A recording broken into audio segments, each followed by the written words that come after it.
Okay, let's see if we can get this started. Apologies for a later start than I intended, but yeah. Okay, so let's do that because then people will be able to come in for a while. I should have done that while I was starting.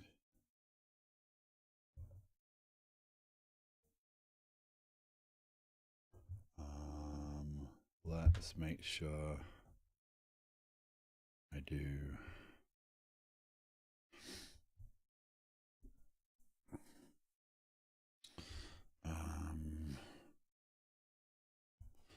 Sorry, I'm discombobulated a little bit. I was unfortunately behind a bit of a late start. So, what I'm going to do today is a coding challenge, and it looks like that will be based upon just a few votes this time, unfortunately. Looks like that will be very much a real-time chat. So, yeah, I'll bring that up in a second.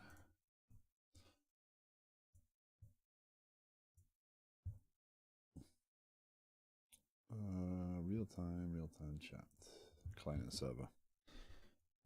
Okay, so what I'm trying to do is make sure that certain things don't happen during the stream, so that it doesn't look like I'm a complete amateur. Things like messages that shouldn't show now because they're out of date and things like that. So let's get them out of the way. And timers. There we go. Okay, so that won't fire.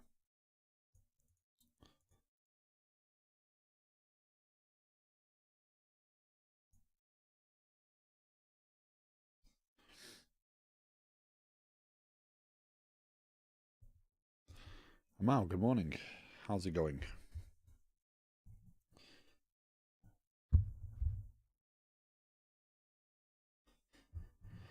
I had to get puppies settled this morning, so I was then make myself some breakfast, and then I couldn't find my phone. One of those good starts to the day.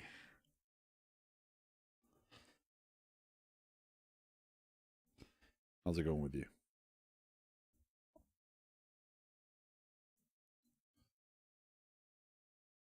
And also, it looks like OBS resets its layout because it's put the chat window over there. I think it's more helpful over here. Yeah.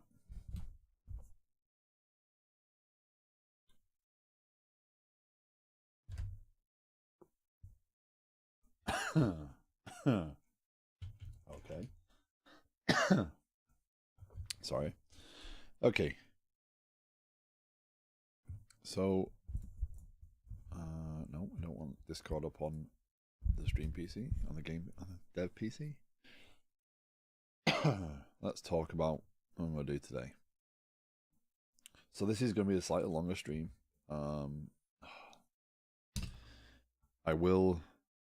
I may need to take a small break at some point as other people in the house get up. But other than that, I will stream and get as far through this challenge like I did the last one as possible. So I hope these are fun. I also did advertise this in the Coding Challenges Discord, and I also asked the creator of the Coding Challenges Discord site if I could do that. So I'm not super promoting it because the purpose of this is just to have some fun and do something different. And also, I think when Sarav originally requested this, it's more to how do I, as someone who's done a lot of software, analyze the problem approach the problem and solve what's there. I try and pick 3 that are at least outside of my comfort zone. I know this one may be quite similar to the last in terms of there's some TCP/IP communication there, but in general, I didn't look at the challenge before actually selecting it. I only looked at the title and a rough description and said, oh, that might be a challenge. I'll do that.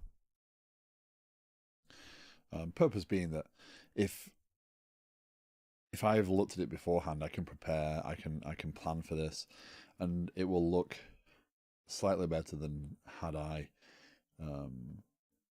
just, plucked it out of nowhere, which is what I'm going to do. So, yeah, so let's get going. Okay, so this challenge is to build your own real-time chat server and client. The server will be able to support multiple client connections. Every time a client sends a message to the server will distribute the message to all the connected clients except the handle of the sender.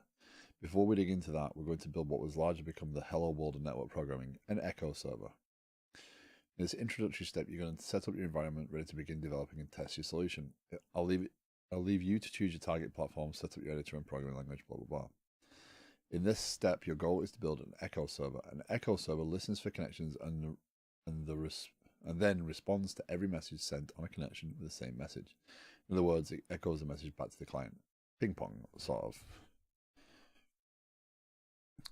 There is an echo server built into most Unix platforms, disabled by default. There's also a formal echo protocol defined in RFC 862. We're going to implement the TCP version, the specification of which is quite simple. One echo service is defined as a connection-based application on TCP. A server listens for connections on TCP port 7. Once a connection is established, any data received is sent back. So the challenge for this step is to create a simple TCP/IP server that will listen on port 7007. We're going to use 7007 because 7 requires elevated privileges, most likely, and you can test using Telnet. So we're already set up for a bit of testing here, right? So I'm going to follow the directions. Again, I have not prepared stream challenges, and we're going to call this what we're going to call this. We'll call this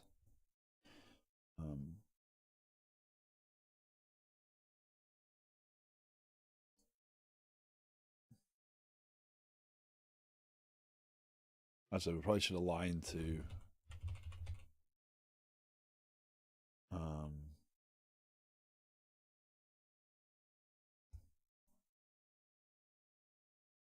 actually, no, we're going to call it chatty.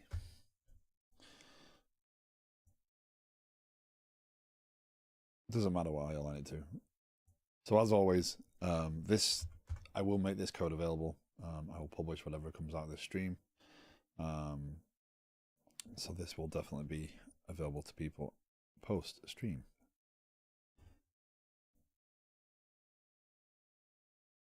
And we are the irony.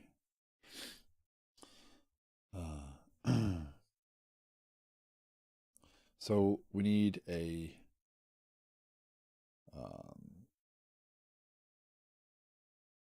server, right? So let's start this up as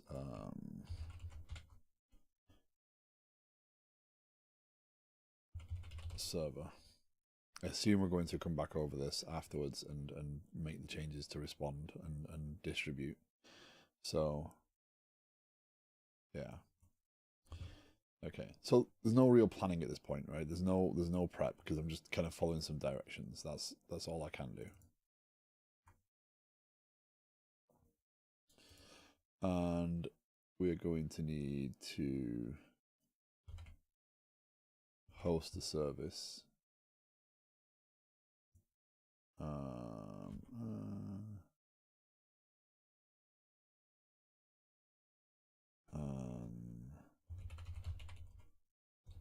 extensions,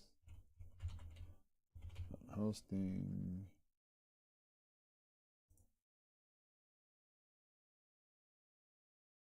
The reason being we're going to have to run something and sit waiting on something, right? So, yeah. var builder equals default. Yeah, that's what I want. Where's that defined?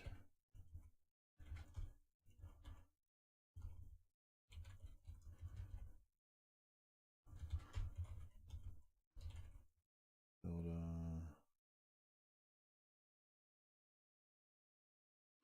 I remember this one.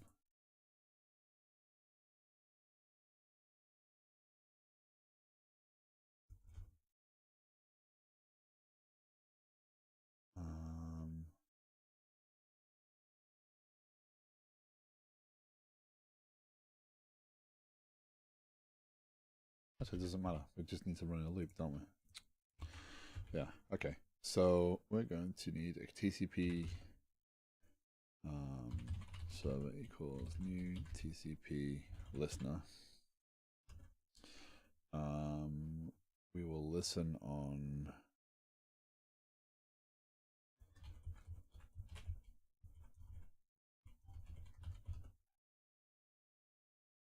and port 7007. That can be a number. Actually, we can just do IP address loopback, right?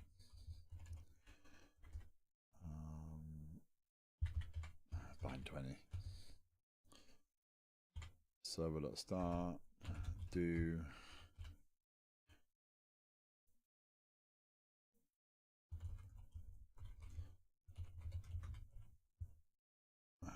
So let's make sure that's first and foremost what's there. That's not really good practice, but server dot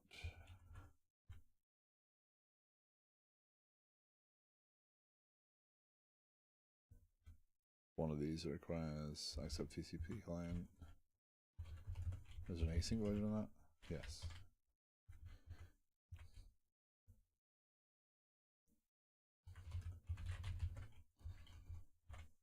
So we connect, and whatever we send to it, we receive back. That's what we need to do. Just need to echo.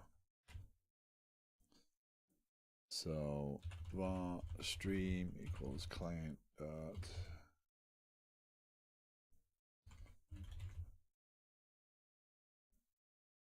using because this will block, right? This will block and then hand off to this next line. So it'll wait here. And then yeah.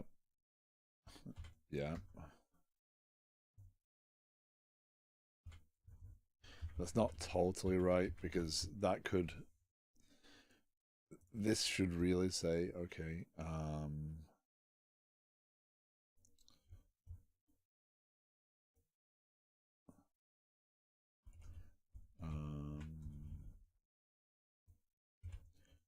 do while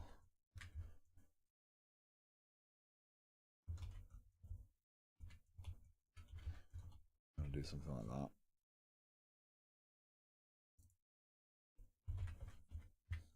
Really?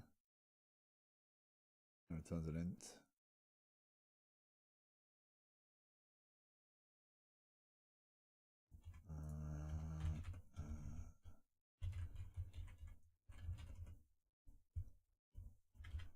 I don't think it likes that.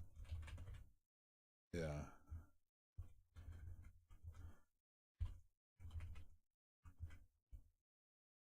Okay, that works. So that is, it will continue on, and then when there's no more bytes to read, it'll loop back around, and let's see how that works. There we go. There's our message. Actually, string. I'm overthinking this.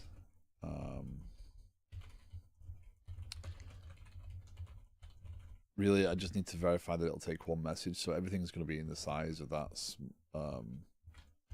small.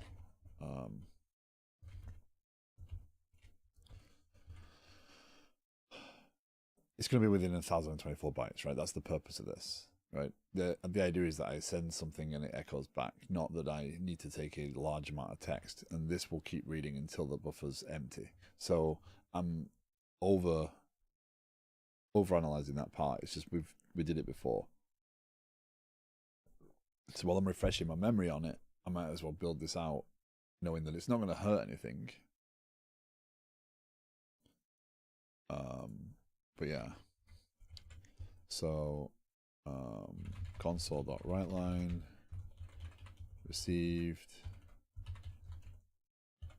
that. It'll implicitly do it, and then we need to do client dot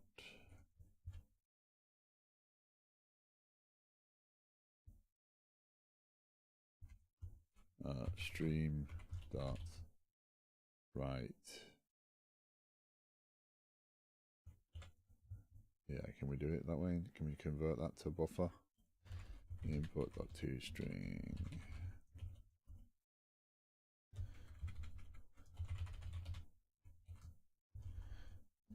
.utf8 .get bytes. Let's see what happens.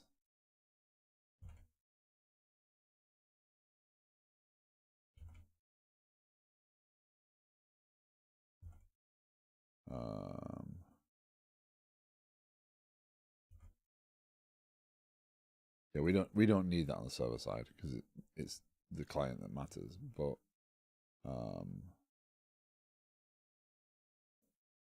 how's that going to work? That's going to end after the first message.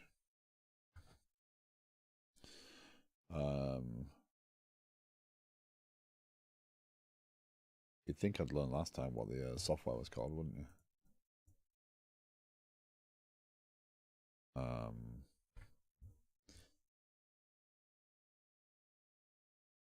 C tools, MOBA extern, that's the one. MOBA. Try that. So we need a new session, and it's going to be telnet. It's going to be 127.0.1, and it's going to be port 7007.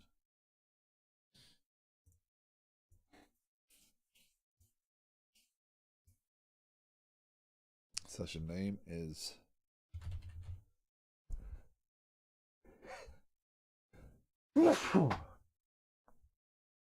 sorry. Session name is chatty. Okay.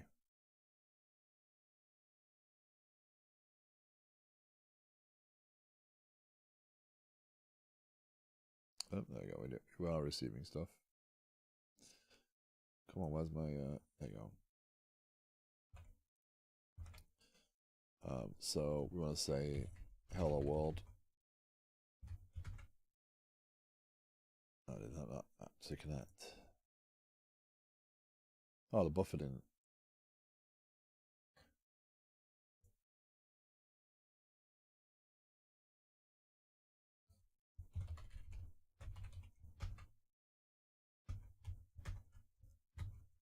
Huh.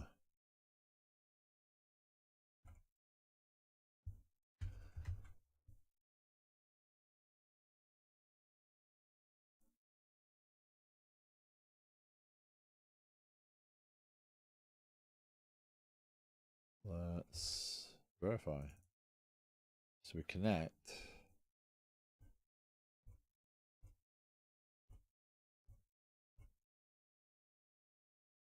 And it blocks. Okay.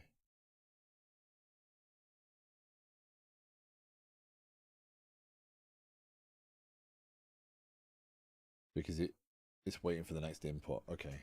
And when it gets input,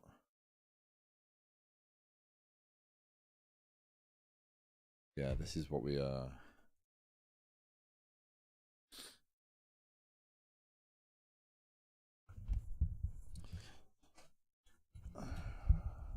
this is, we need to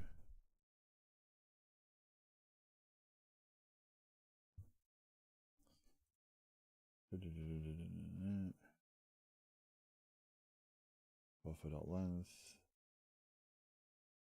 But this should hello world. That receives it. But then that goes back to blocking once it's got no more bytes. So that's, it's actually, yeah, I'm forgetting myself here.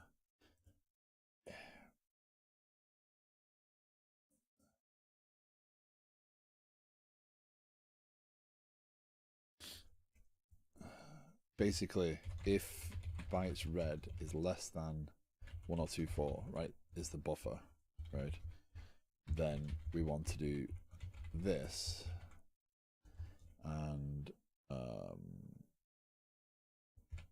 clear the input, right? So we're just going to continue round. Right, that's what we did last time. When the client disconnects, this will exit out because the bytes read will be 0. This blocks. Right? It's not that this is coming back with nothing every time. It's that this blocks and waits for the next piece. Right. So let's start up again. There you go. There's our, so that's our connection input, right? So now we can say hello world. Interesting. This is a test.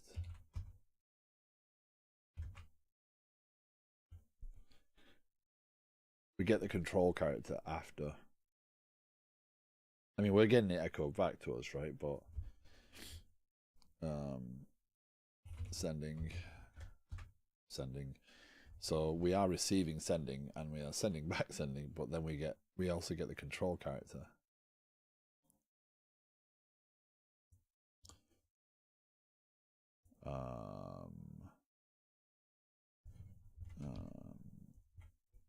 If input dot length equals 0, that's going to bug me. I just want to make sure that I clean the input a little bit to make sure that we're not getting stuff we don't expect. Because I assume we're going to go forward and make some sort of, you know, messaging protocol of some form. I don't want noise in there. Oh, you still are. So if we do ping, right, there's our input of ping. Remaining current chunk. Length of 4. There's our input. We write that back to the stream. We clear that. Pingo world, what is this? Remaining current chunk.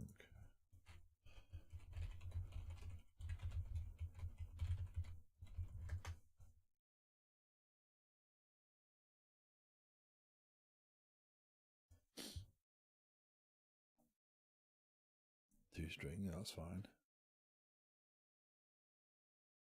Huh. Kind of its own little buffer, right? I assume that's an efficiency thing, so I don't think it's affecting what we've got here. So now we've cleared that. We get back in here again, and okay. So input length is 2 because it's /r/n. So we need to remove all control characters. It's actually receiving them as 2 separate pieces. The content there and then the carriage return line feed as 2 pieces.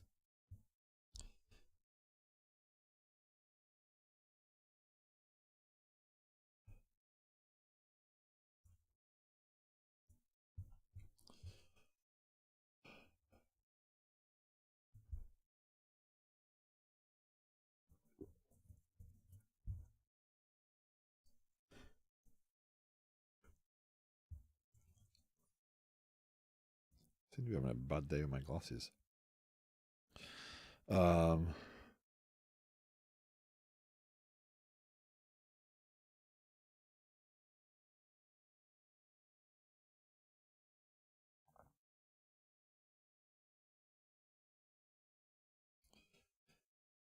Is there a way to? Is there a clean way? C# remove.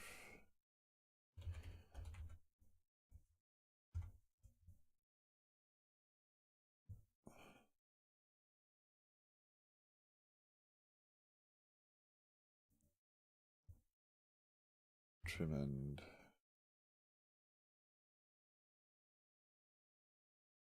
We're not going to receive it mid, so that's because there's no toString.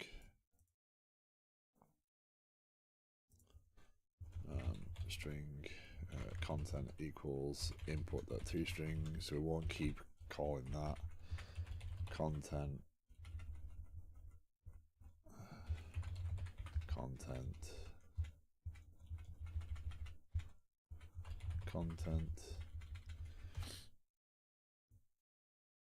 interesting. What don't you like?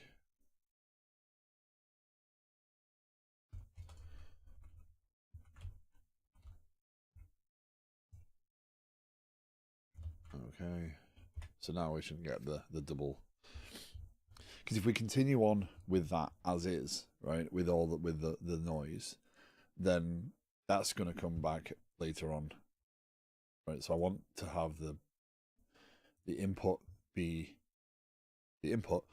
I'm worrying about that later. Rather than worry about it later. Okay, so we've got hello world, received hello world.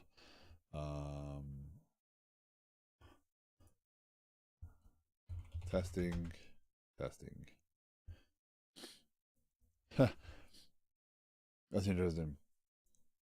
Because we are now feeding back what we get in, we're trimming hello world, or we're trimming the string down and removing the /r/n, which means we're not also feeding it back, which means that the buffer here we're sitting on the end of. But that's okay for right this second.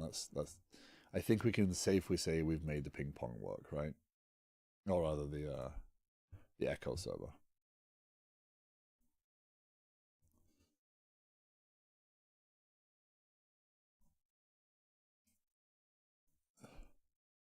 I suggest you make the client terminate when either quit. Right. Are we building the client here or building the... Oh, okay, yeah, but now we build the client, sorry. I should have built the client first, yeah. Source, client.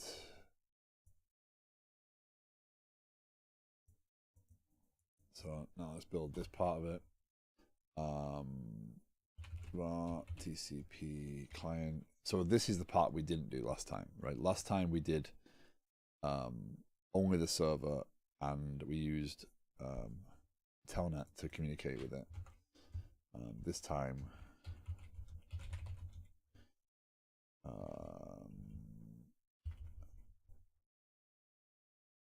we are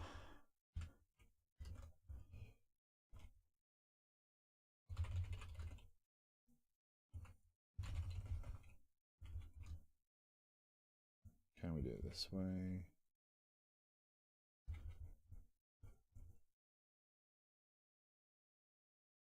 Huh, interesting. Let's just do IP address dot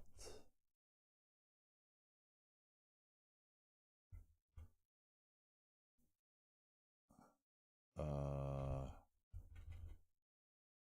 mean, it's a loopback address, so 7007.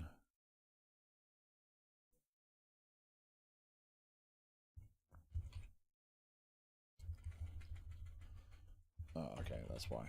Await.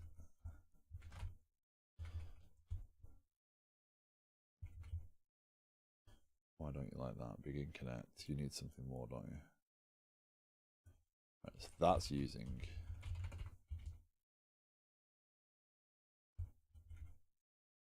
What am I missing off you? Async callback. Delegate the references the method to invoke when the operation is complete.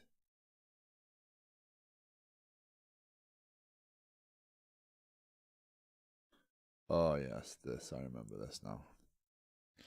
Sorav, good morning. Oh man, I am losing the battle with one little blurry spot on my glasses today. It's driving me nuts.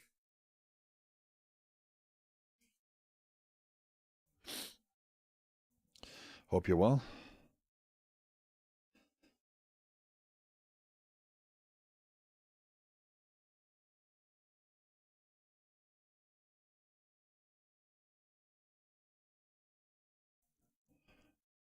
Dota, good morning. I was starting to think I was going to have a very quiet stream today.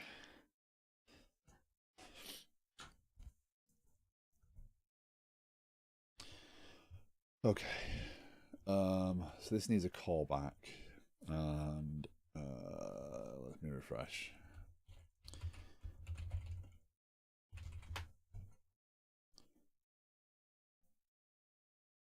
Kind of the nature of having more streams, not all of them were busy.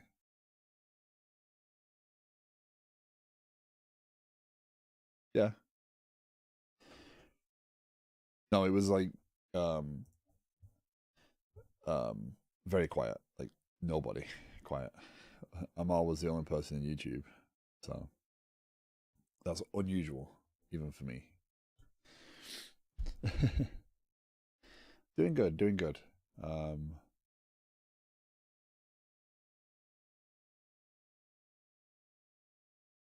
Got the basics started. So we obviously we picked client server.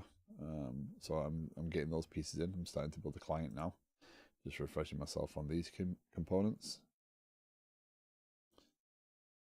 Oh, so we don't need to do it that way. Okay, so we can just do it the basic way. Okay.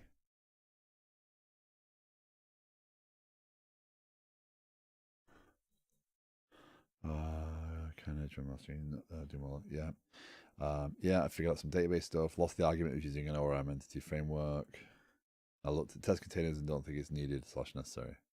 Okay. Needed / necessary for what? Which piece? So we don't need to begin connect. Okay, so that just requires us to get the stream.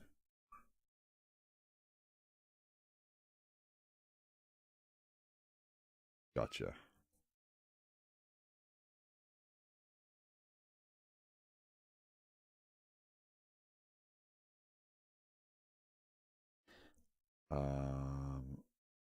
Testing, I figured I spin up a new SQL server for every test. Then it was pointed out there's almost no value in having a clean DB for a test.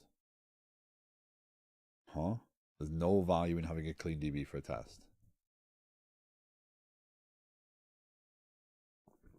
By Dave Farley, I'm pretty sure.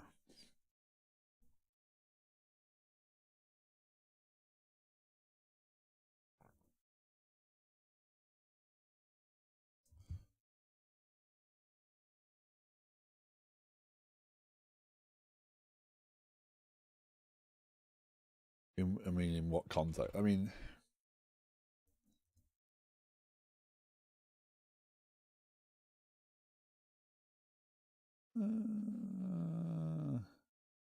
depends. I suppose it depends on what you're testing there.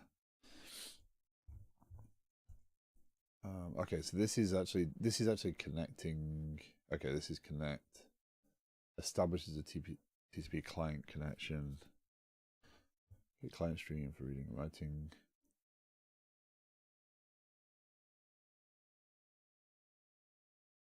Okay, that's that. A web app with users, pretending the web app has no users, only useful when you first launch it. Oh, right, a clean DB, but I mean, a resettable DB is useful. A DB with actual data in it, yeah.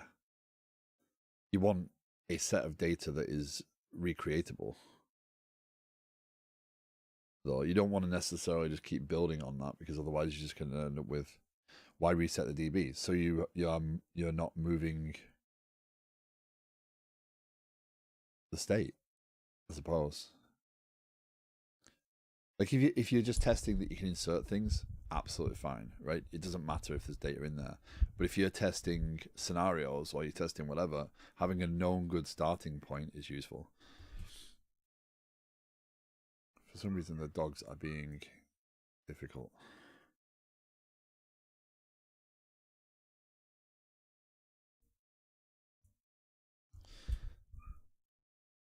It could be so useful. Well, it's not necessarily.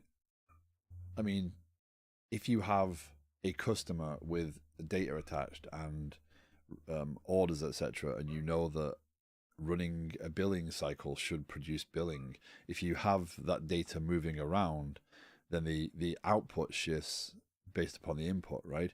So it depends on what you're trying to do when you're testing it. If you're doing integration tests with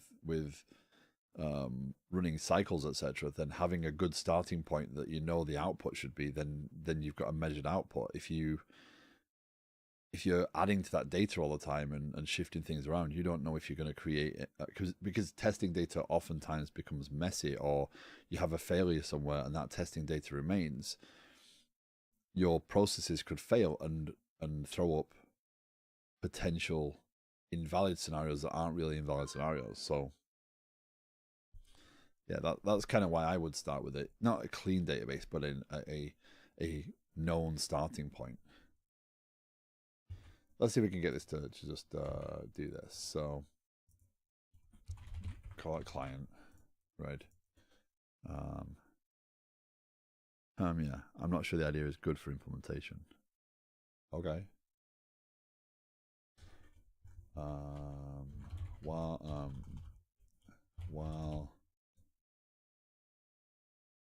not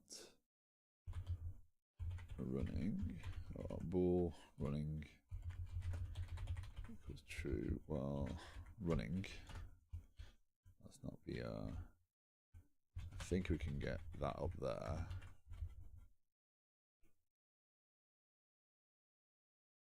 Also, certainly for performance-based scenarios, I don't know where it makes sense.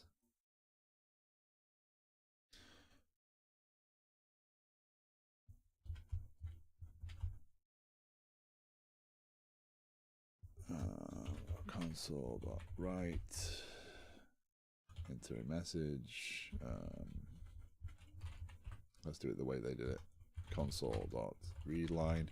So here we're going to get the input from the user.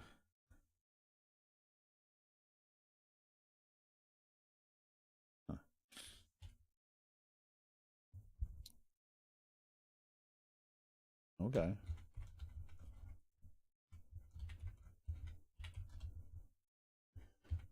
We're then going to need to var data equals encoding .utf8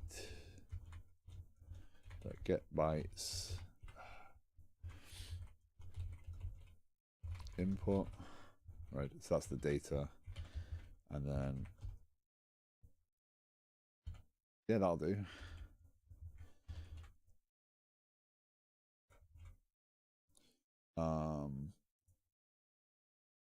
Actually, we can move that there because we don't really care about doing anything else if we're actually calling it quits, right? And then we need to get the response. Oh my god.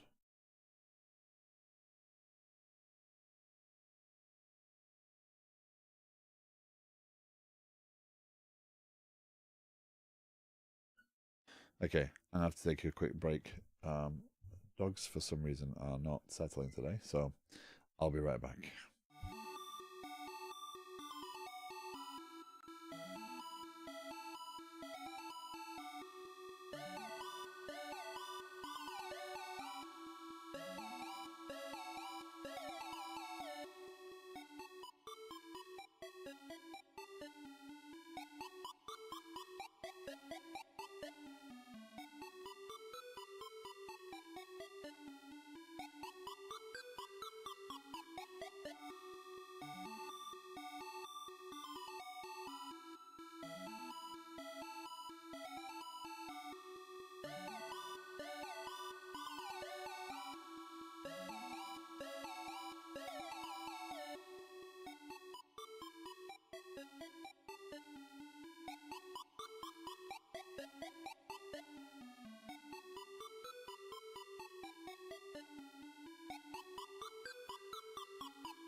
Okay, sorry about that.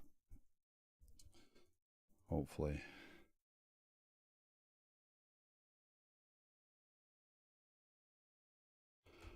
That's okay. Okay, so we need to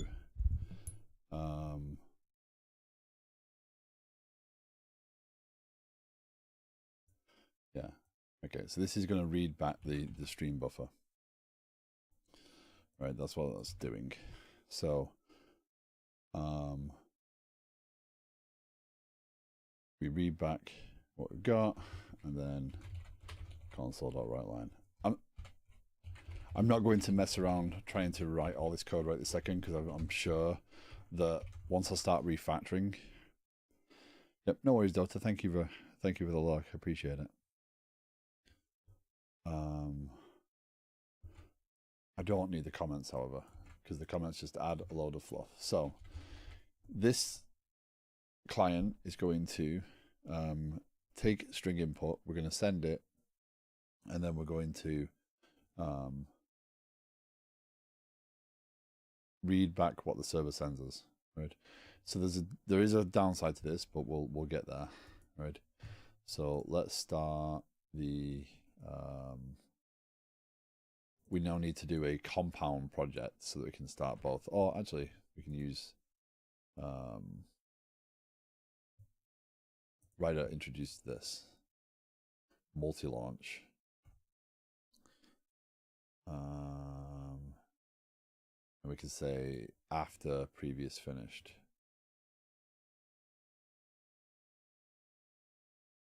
Right? After previous started. So we can make sure the client starts up when the server's up.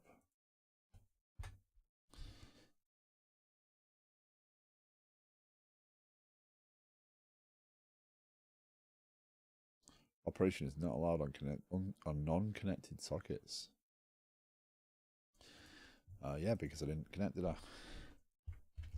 At no point did I tell it which. Yeah, I was doing that before. Connect. Yep, that'll do. Does that have any? Yeah. Wait.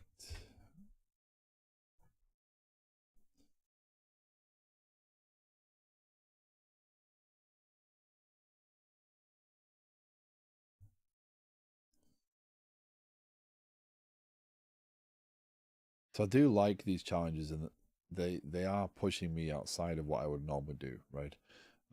I'm not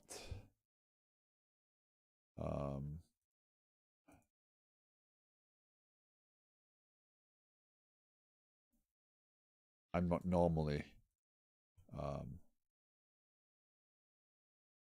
writing network code. I'm not normally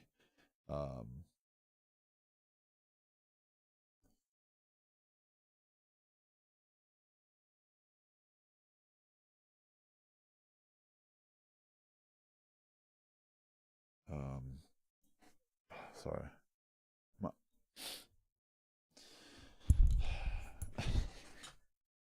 I have something on my glasses, and the light from the key light is shining in my eyes and really distracting me. So I do apologize. I keep messing with my eyes. Seems to be one of those days today. Feels like one of those days when nothing's going to go quite the way I want or expect it to. So, yeah. Nope, it's still not clear. There's like a little bit, and the key light is right up there, so it pokes in my eyes. And what did I just do with this?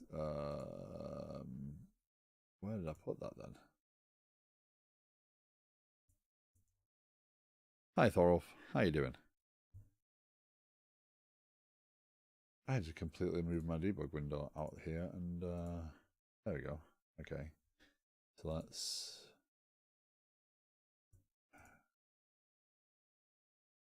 let's just do this. Send hello world. We got hello world back. There we go.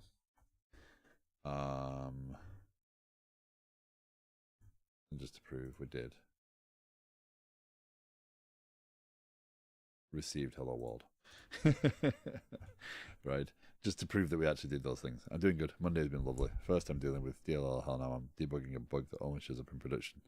So I'm doing fantastic. How about you? I'm tinkering around with a coding challenge.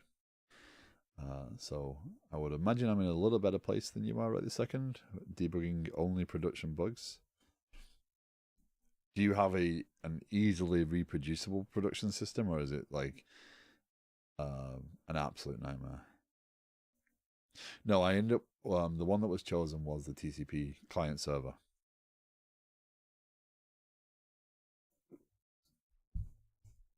So I'm using one of these. So I linked it in Satolis's chat yesterday. But I'm doing this one. I'm doing the real-time chat client server. So I put these out to vote several days before I do the challenge. So yeah. And I don't look at them beforehand, so that I can definitely do them as I would discover them naturally. So yeah, and hopefully this is actually useful for people watching someone who doesn't do this all the time, but is a developer able to go through. So we're at step 2. So if we send test, we get test back, right? If we say quit, we should exit. Exit I put in there, right? Yeah. Okay, so that exited, and then yeah, okay. So that's working as expected, right? It is supposed to be easy to make a production environment locally, but Collie changed something, and now I got can't compile engine with no actual errors. Awesome. So you have to first figure out where that error message is, then figure out why that error message is before you can even get to the actual error message that you were chasing. That's so useful.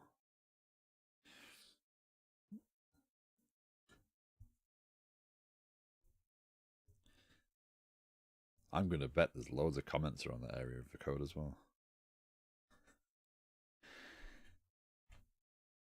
Okay. So let's go to step 3. In this step, your challenge is to change your client into a chat client. To do this, you'll want to allow the user to enter their name when they start the chat. Then you'll want to send messages to the server prefixed with the user's name. You can then connect to your Echo server to test the client. That might look something like this. Name John. Hi, John. Hi. Hi, John. Oddly, it's still been a good day. That's cool. Okay, just because, yeah. Okay, exit. Quit. Okay. I'm not going crazy. It does say exit or quit. I chose exit, and exit's there, but quit's there. Okay, so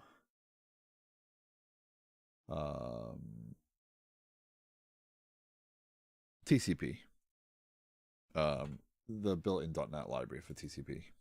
So higher level, but still the nice simple stuff so far.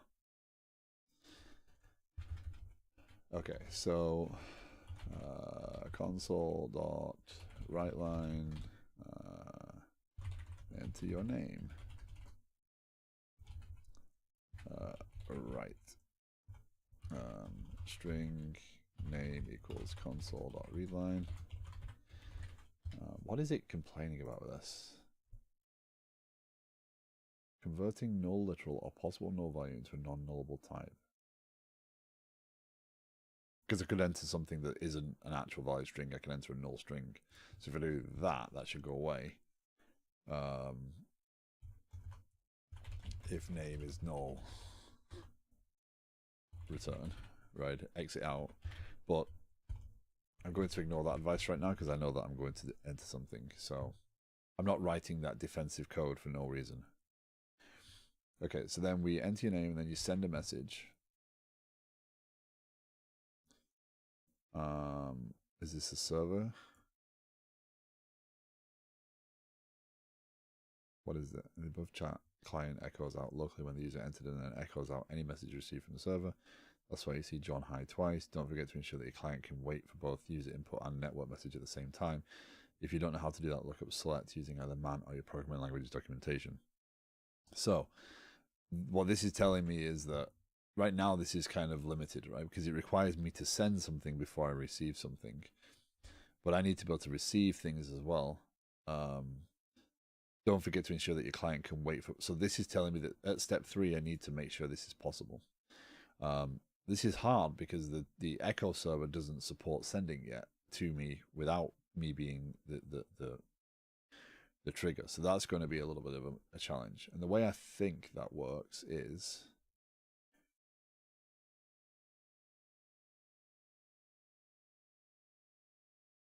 when I connect, right?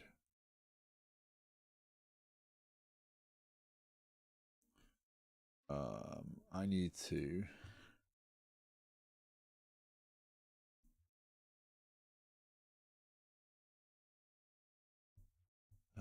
it's been so long. So my first experience of doing this stuff was 20 years ago, literally 20 years ago now, when I had to look into how to communicate not only with a Unix server, but also with mobile devices over Wi-Fi. Stream reader, stream writer, well, stream reader, true. Yeah, but that's a challenge because they've got to do them asynchronously.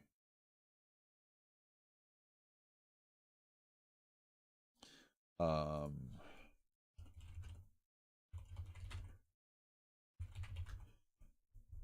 what I had is I learned a lot more about this back then, and I haven't done much since, actually, to be honest, with this sort of stuff. Purely because you just don't often need to do it.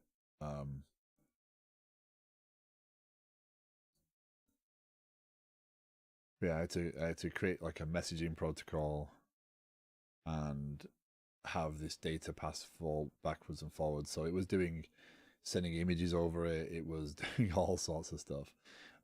So I learned all about how to manage the packets and do that. Yeah, but we're talking 20-year-old C# on .NET Compact framework. But I built a server that you could see the connected clients, you could boot the clients, you could add clients, you could do all sorts of stuff, and then it communicated with the backend actually I wrote an XML parser and producer in BASIC to translate data out of one system in Unix to an API and then consume that into a SQL Server database, which then distributed data real time to clients. I look back on that now, and I did that all on my own in about a year. And I was learning C# at the same time, by the way. I was still quite fresh on the C# front back then. I'd only picked it up in like 2002, 2003 in bits. So, yeah. It was literally 0 to 60.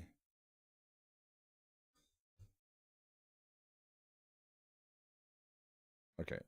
I'm looking at links and not really paying attention to what I'm seeing. It's use socket to send and receive data. So the challenge here is I need to be able to, I can't just do this synchronously all the time, right? I can't just say, hey, go send the output, now get the input, because otherwise my real-time chat is not going to be real time.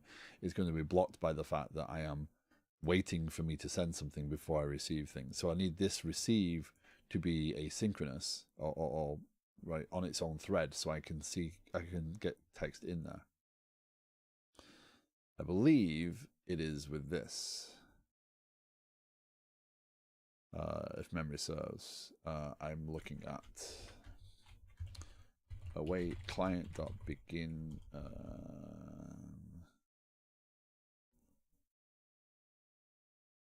Yeah, there's a way though. There's a buffer. There's a send buffer. Just gotta remind myself what it is.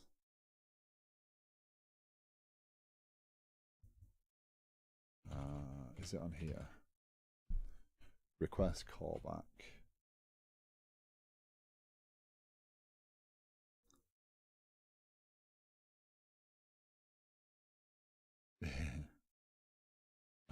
So we need IP address dot loopback 7007. That's this delegate async callback.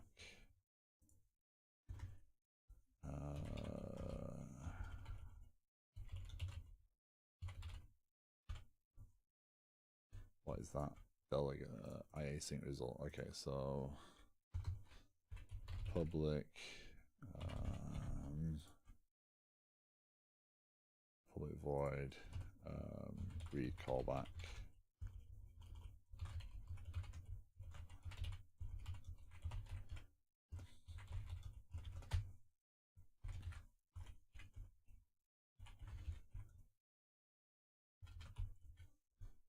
That should go there. And that is state, which is null. That's not async. Yeah, that is async.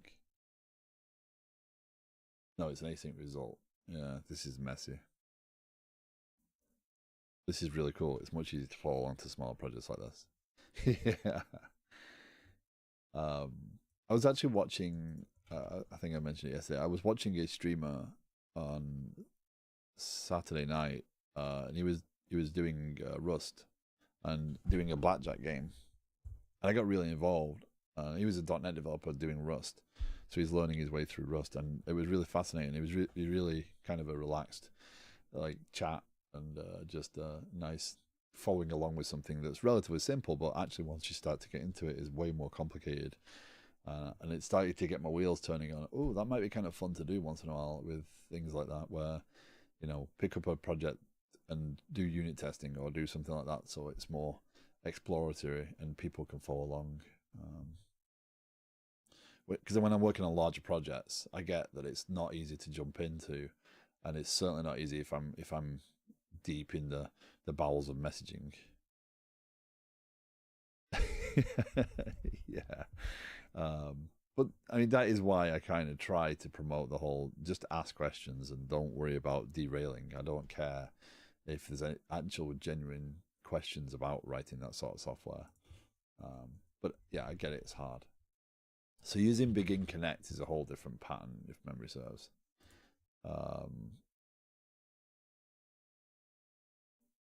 Because it comes back with a callback.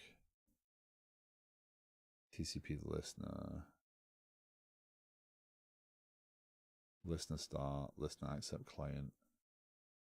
I don't want the listener.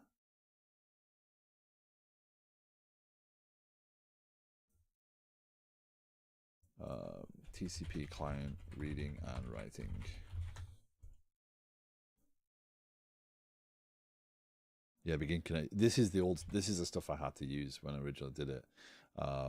My hope was that it was kind of, because what happens is every time it gets something, it pops into here, and then you deal with it. And yeah, there was a read and write simultaneously. That's what I want. No, it should work. What you need is TCP client, what you probably already have. Concurrently simultaneously without need for synchronization, so read and write can occur in the same time. My brain is not figuring out how to get that to work.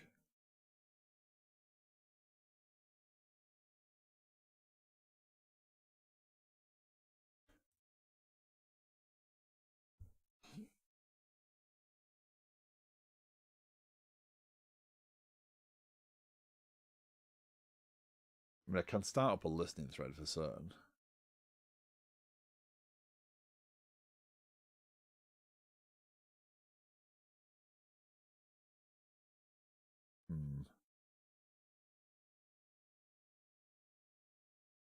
Will that actually function? What's the right way to write this now? Oh, I gotta stop slouching.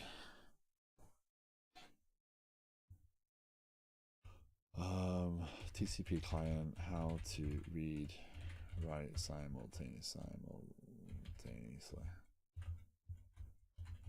Used to be way better at spelling as well.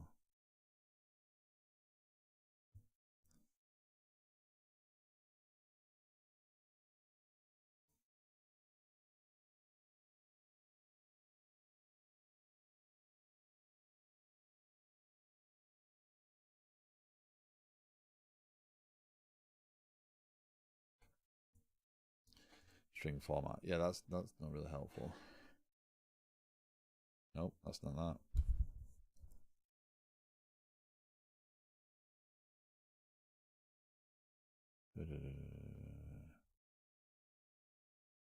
Yeah, I get the principles.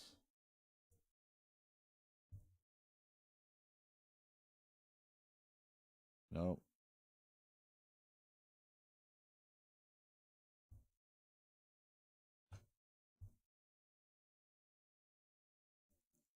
Okay, so they do just do it as threads.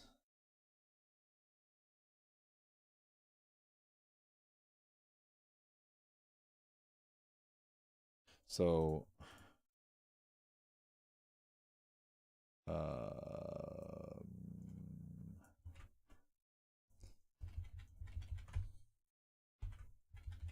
yeah. Client dot connect IP address loopback 7007. We're going to do it in the roughest possible way for right this second.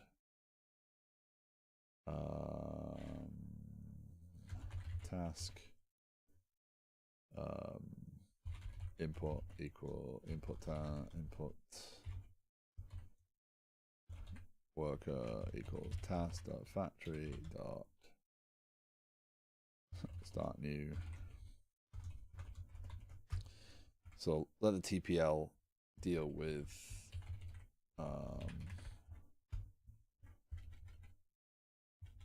whether that's actually a thread or whether it's just running. Don't mess around with me starting the thread.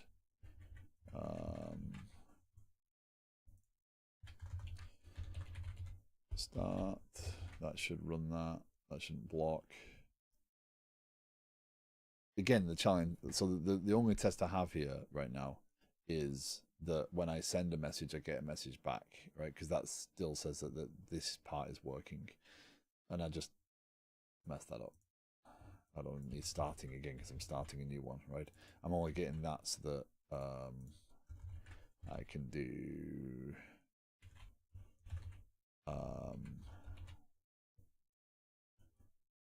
and that's not gonna will that actually work when the async context hasn't been set up? Should do. The only challenge is this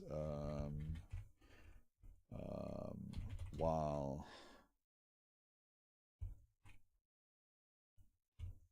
greater than 0.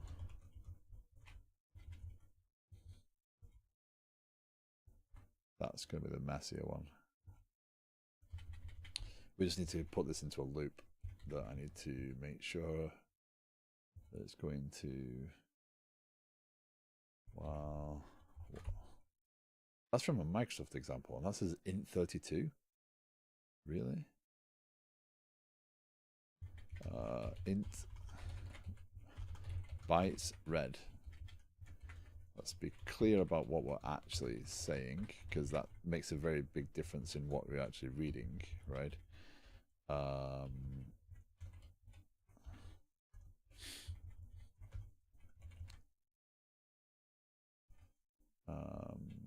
If bytes red is less than 256, then all right. So we only want to do that when our buffer's full. So this isn't going to work right for right. This will work for right now, but it won't work for bigger messages. But that should put that in a loop of its own. Let's see. I should be able to still enter your name, Bob. Send hello world.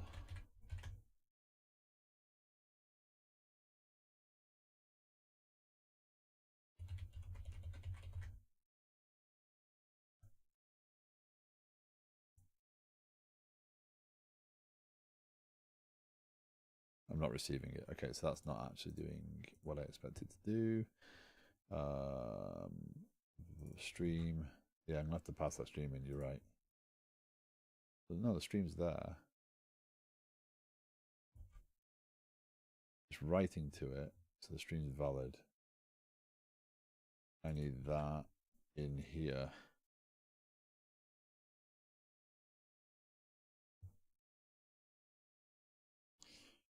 That is this actually blocking? Is this actually doing anything? It should sit and wait.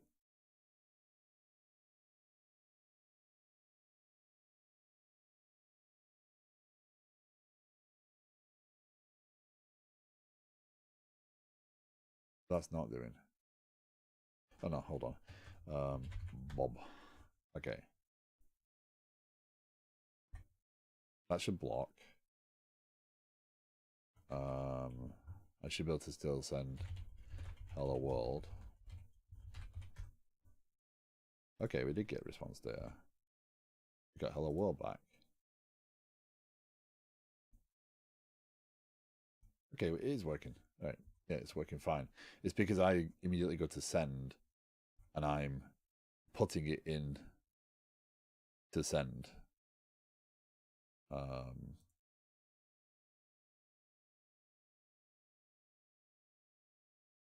So we've got kind of an ordering thing going on, right? But I could buffer that and change that up a little bit. But we are receiving on that thread or on that task. Okay. Again, only going through the rest of this is going to actually prove that out.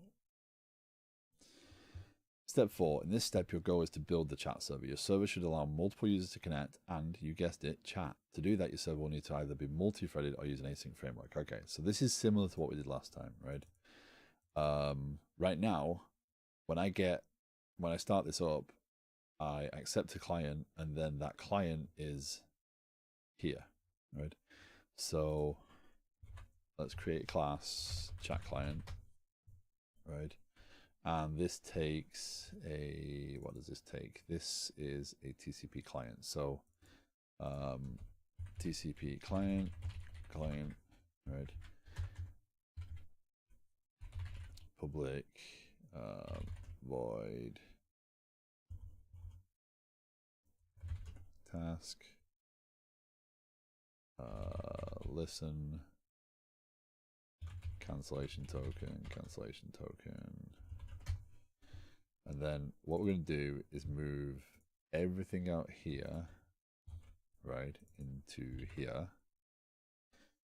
and await. That's because that's not there. That's fine. Okay. We want to pass the cancellation token in now where possible, because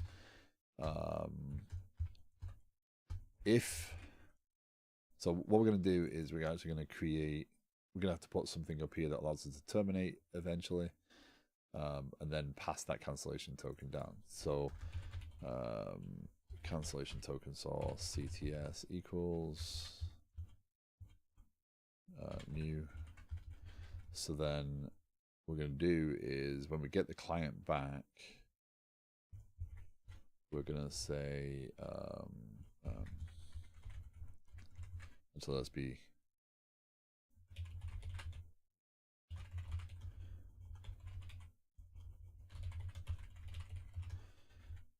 a little clearer. So var client equals new chat client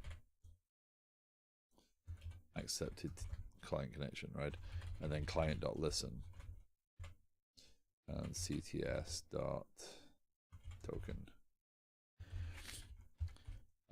We don't want to listen to this, so I'm going to create a list of tasks, because as far as the server is concerned, that's kind of my pool, right? This is my pool of actual connected clients. Yes, they are tasks, but yeah. but now I can cancel those tasks as well or whatever. So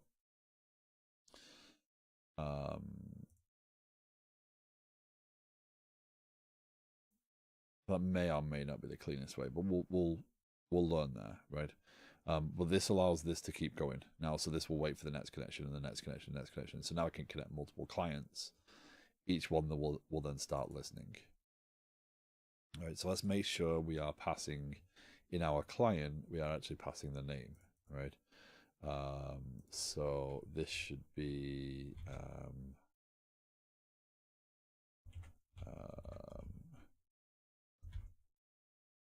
name input. All right, that's our actual message we're going to send.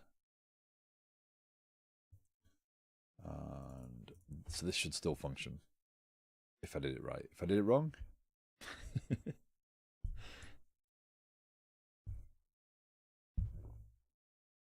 can but learn. We can but learn. Okay, so let's go here. Enter your name, Bob. Hello world. Bob, hello world. So Bob, hello world. So we're still receiving, we're still publishing back, right? So we got that. We're pinging and ponging, whatever. So that didn't break anything. That just brought that out so we can have now multiple connected clients. So because it's a protocol now, I can't use this very easily. So we'll close MobileX term down for right now. The protocol being that I have the name in there, right? I now have to spool up multiple versions of the client to be able to run that effectively. So let's go back and verify. In this step, your goal is to build a chat server. Your server should support, should allow multiple users to connect, and you guessed it, chat.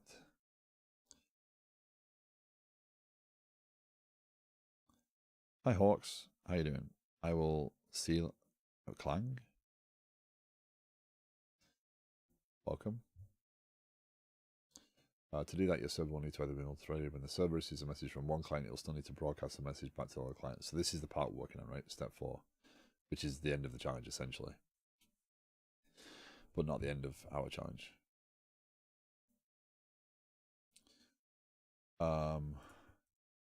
So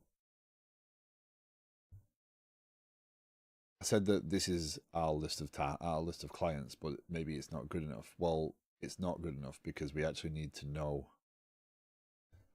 I need one help. Hi Apex, how you doing?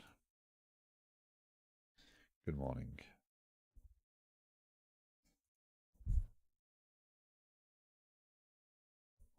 Chilly but well. Yeah, it's got pretty cold here as well. So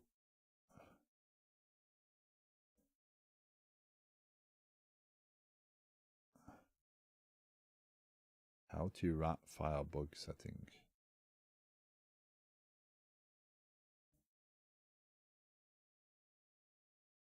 Not sure what you mean there, Hawks. This is where the disadvantage of having disconnected streams, because people can't see the actual YouTube stuff.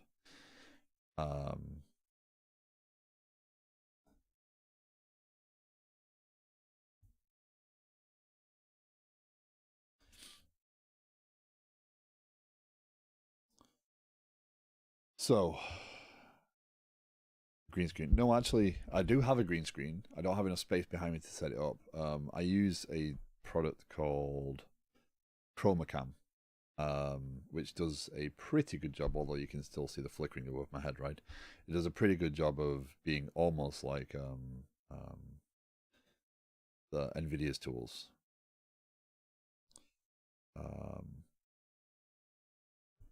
But it's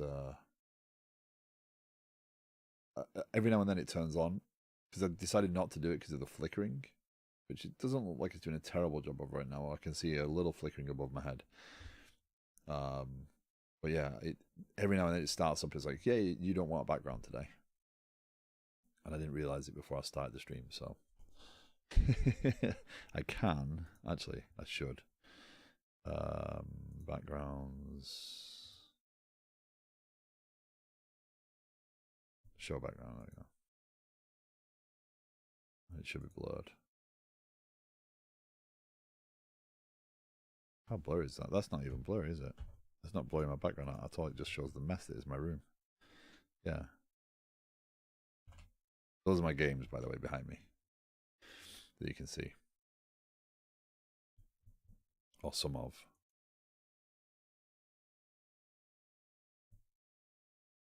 There's another 2 walls of games. That is not allowing me to...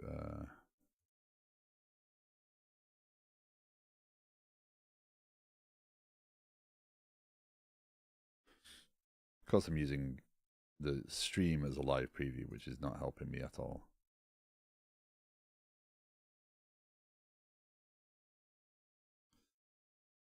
That is not working at all. The tool is just not doing... It's not respecting anything now.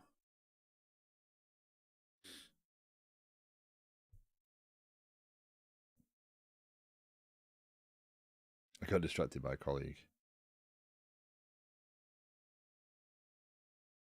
I got distracted by tinkering with ChromaCam. Oh well, guess what? You get to see my room today in all its mess.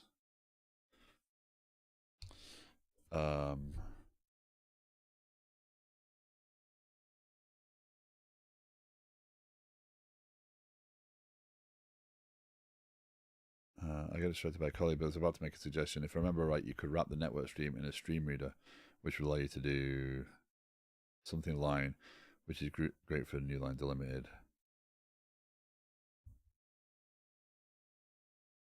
Yeah. Messaging. Yeah, we'll have a look at that afterwards. Yeah. Okay.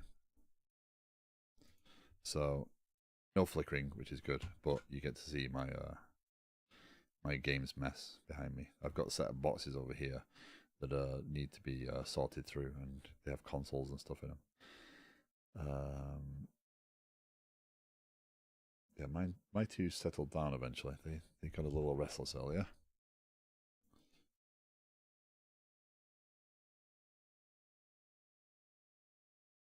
Yeah, no worries.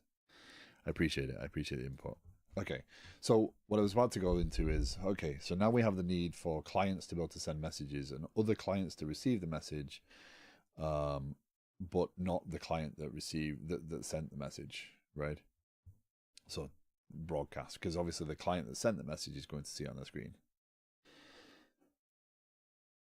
Doing this way, obviously, yes, I do have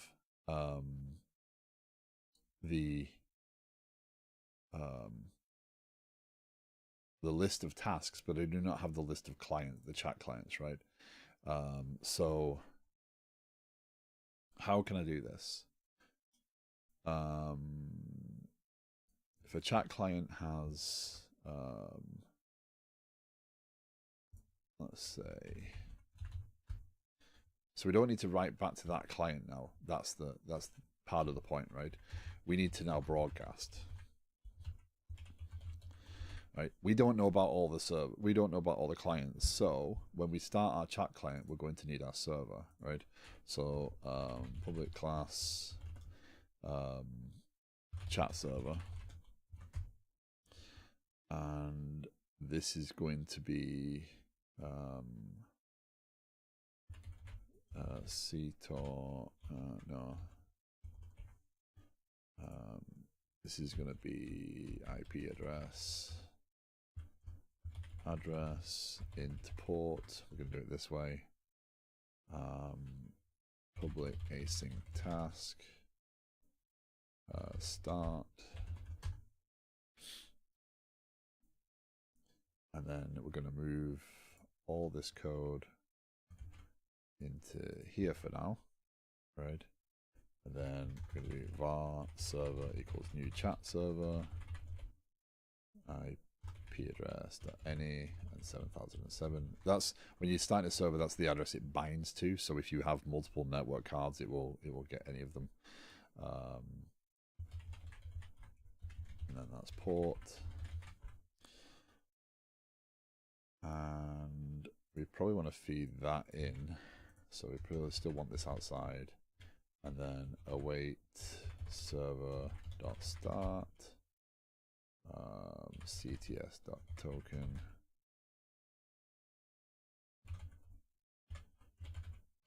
That's not working yet. You need to do a lot more to get that to actually do it.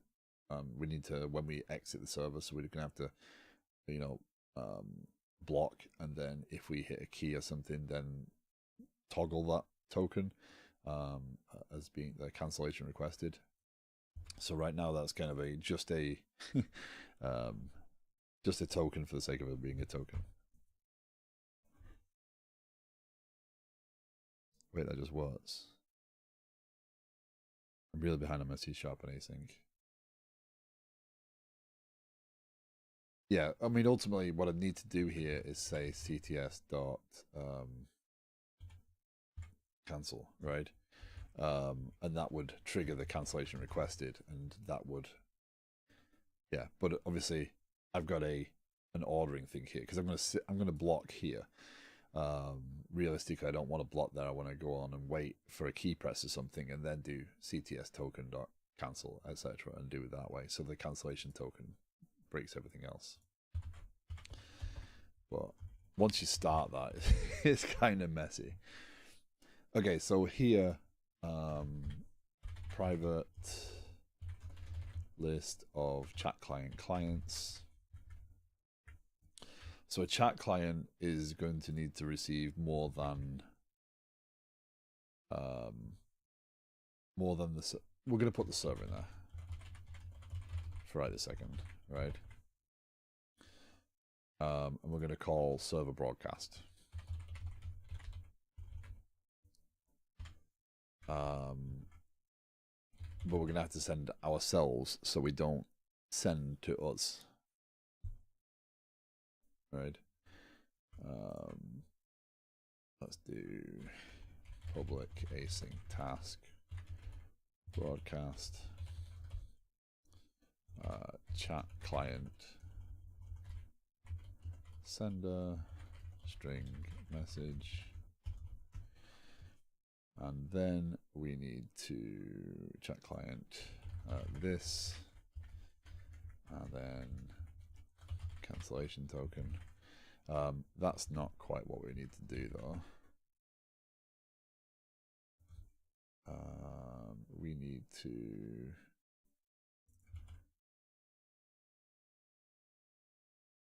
clients to add client.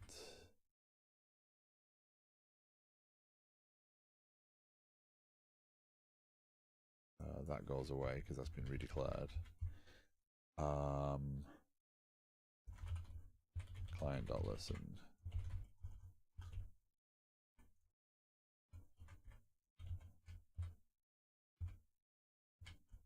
My concern there is that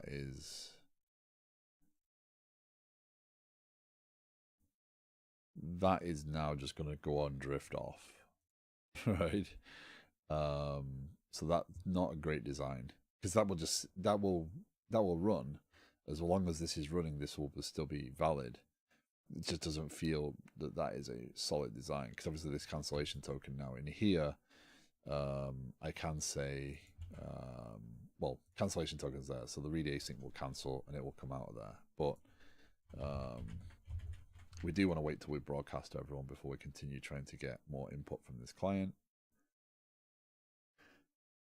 And our server, let's move this out to server so I can move to another file, chat server.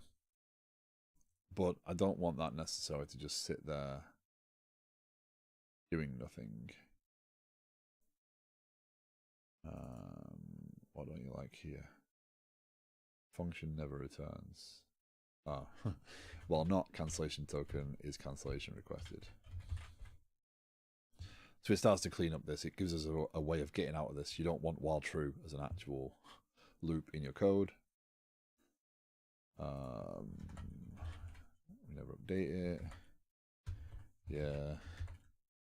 No, I don't want it public. for each var client in clients, if client is sender, otherwise client send.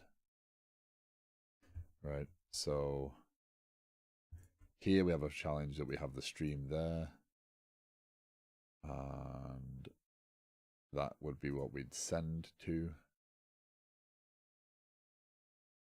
Can we do that again?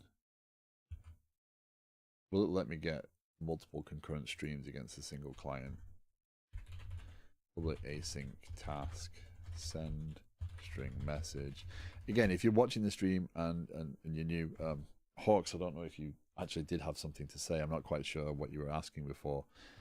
If you do have a question or even a problem that you would like some assistance with, I'm more than happy to entertain that a little bit.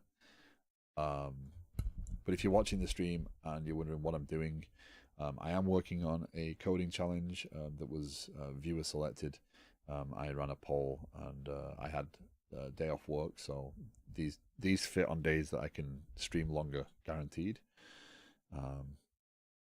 So I do have a little longer than I normally would do, so I can fit them in the window.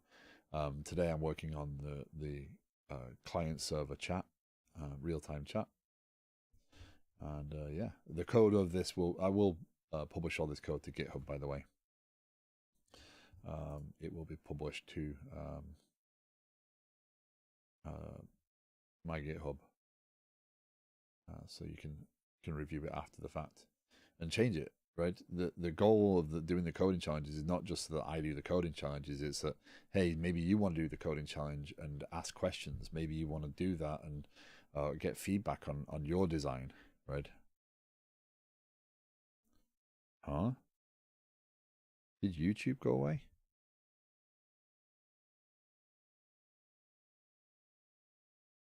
No.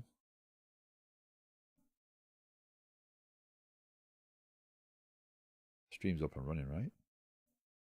Yeah. No drop frames.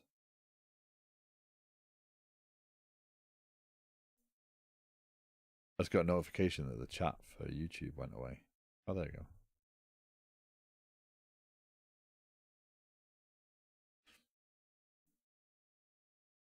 Okay. I guess we'll see.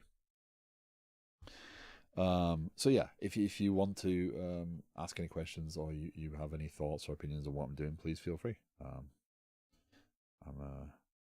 not fragile enough to worry that I'm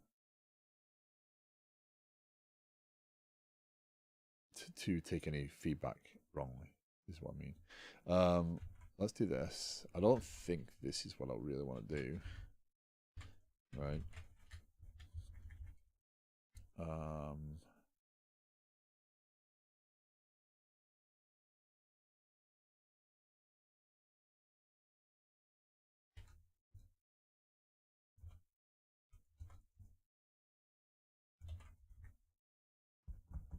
Let's try it. Let's see what happens. Right. So if we get a message, we'll broadcast it to everybody that's not us. Right. This listen is not in a good place, right? Because this will just float off. The task sits out there. So let's see if it actually runs. I only want to run the server because I'm going to have to start multiple command lines now for the client. So let's build it. And obviously it's hard coded. There's all sorts of other things I could do here, but we'll see. Okay, so let's start up a terminal.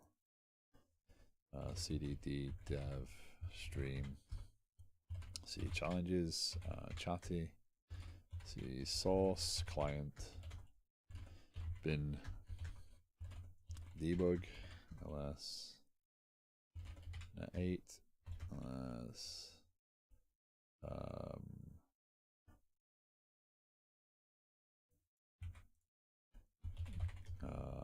/client.exe, enter your name, Bob. Hello world.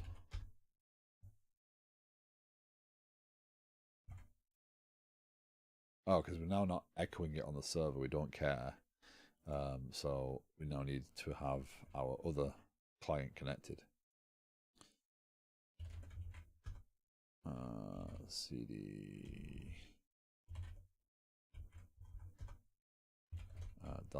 /client Fred, hello world. Fred says hello world. Okay. Again, we've got some formatting issues, right? So, hello Fred. Ooh, we do not get hello Fred. This is a test. So we got one. So that would suggest I'm closing that stream. We got the first one. We did not get anything else. So,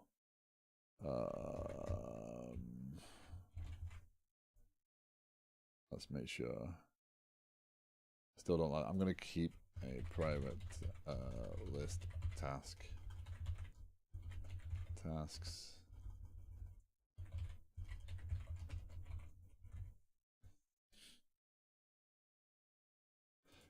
If things do work, it's yeah. Okay, we're gonna keep track of them. Await task.when all tasks. So that if these tasks are still running because these clients haven't exited cleanly, this just waits on those tasks to finish. It could end up with a complete block here, but I'd rather do that for right this second than have those sat just drifting off into the ether. So they both connected. They were able to send a message, but were they able to block? So let's get here. So what I should do is console.writeline broadcasting message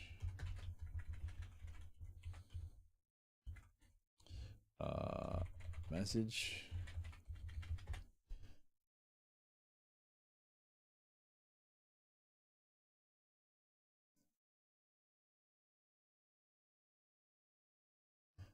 Okay, so let's go back over here.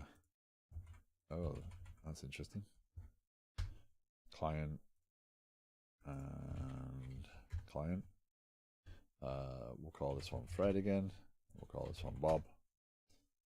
Okay. Hello, Bob. So we're broadcasting hello, Bob from Fred. And our client, obviously we don't know the name because we're not pulling that. What we could do is take the first message that we get through as having the name and capture that so we could actually know which client is which, but refinement. So we got Fred, hello, Bob.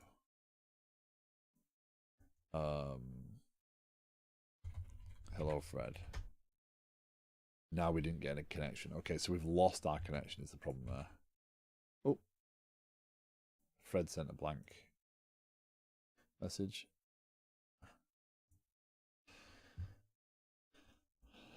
I think that says I quit. So I think that what I'm doing there is I'm disposing of that connection.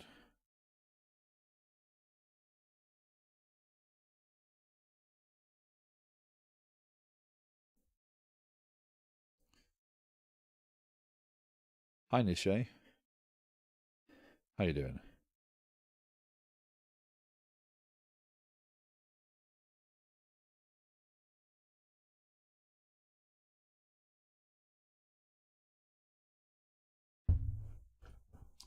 Welcome.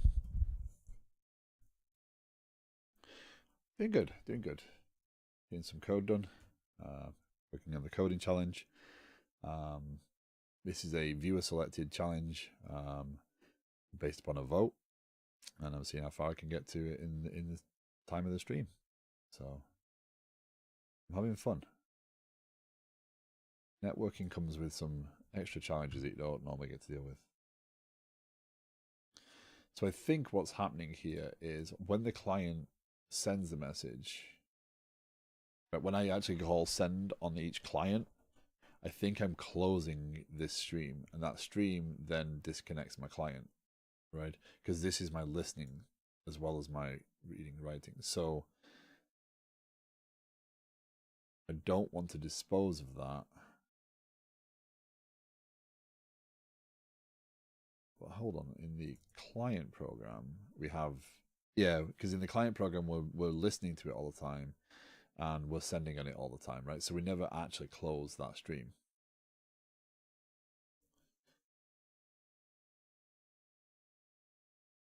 I'm slowly realizing I've never actually done this before. I remember failing at it many years ago. Is that new of him? No, this is actually JetBrains Rider. I'm not quite that hardcore that I can use Vim. Yeah, we can do that, and we can do var there. Yeah, that moves that there. Let's just let. So I'm using this is what's it called?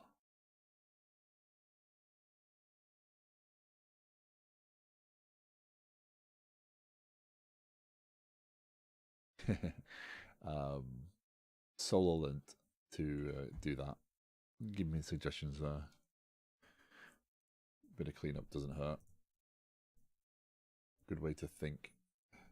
So the issue is this, I think, is closing. I don't want to keep getting that handle though. Thank you. That seems bad. Do I make this disposable? So if I make this class disposable,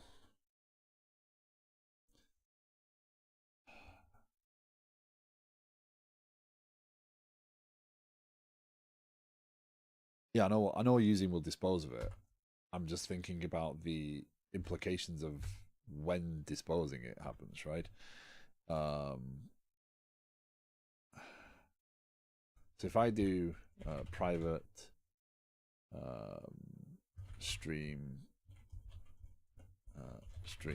right? Do it this way.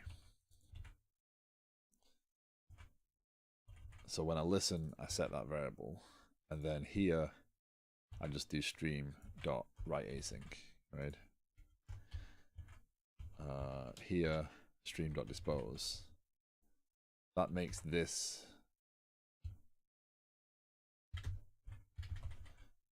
a beauty niche. Thank you very much for stopping by. Hope you come back again. If there's anything you saw that you are interested in, yeah. That stream, that's fine. So this is an experiment, really. But the problem now is that when I create my clients,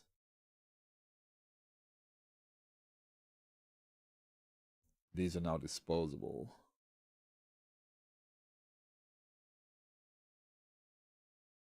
And yeah, that's not really healthy either.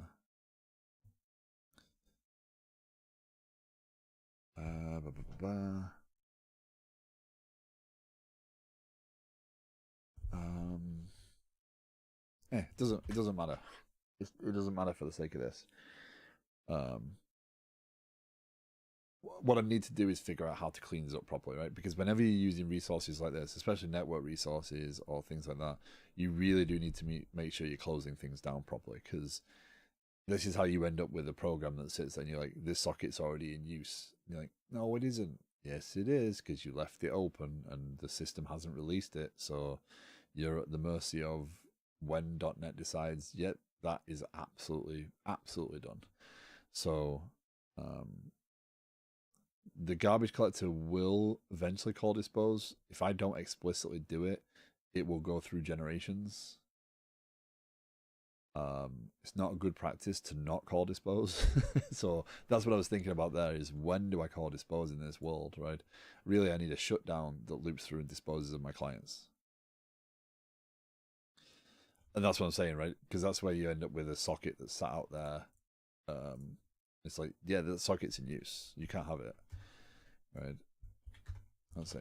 So we got Fred, we got Bob. And this is an experiment, right? I don't know if this is actually the cause. I suspect it is. I think I'm closing the underlying stream when I call that await.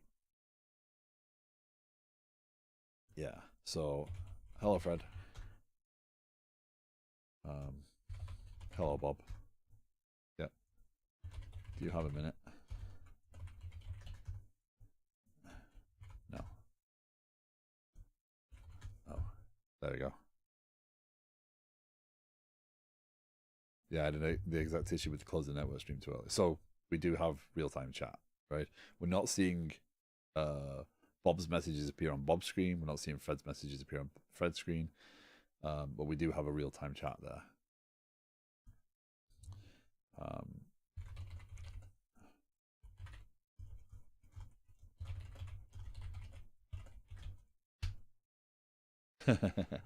That's because of my buffer.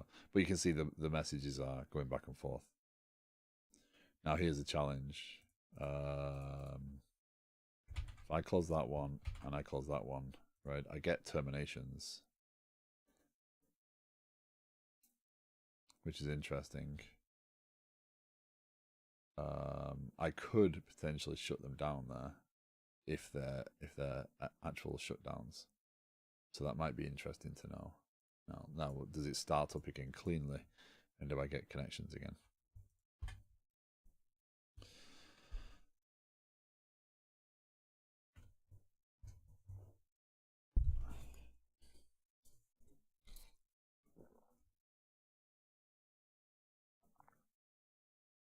You know, I don't think I ever put a hydration redeem on my channel points.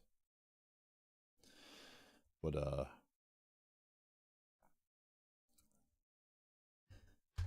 I do need to remember to hydrate more. Okay. Fed. No, you're not Fed. You're Fred. And you are Barney. We'll go with some. Send Fed. Because the message buffer's still there, right? So that message was still there. But when I connected, I got it. That doesn't sound right. Hey, Fred. Oh, that's not connected. Yeah, things are not right there. And this is where you will drive yourself crazy, debugging this sort of behavior. Because ideally here I want a public void shutdown, right? Which will for each var client in clients client dispose. And again, I could put this in the dispose of the server, right? Disposable. That's very grand of you. Oh yeah, because I'm running. Generate dispose pattern. I could do this.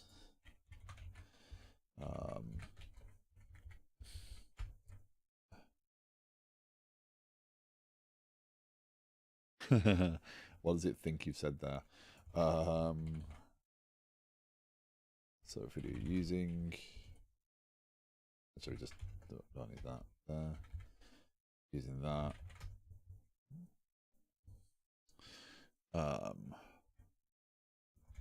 So if I do task factory dot start new, and we do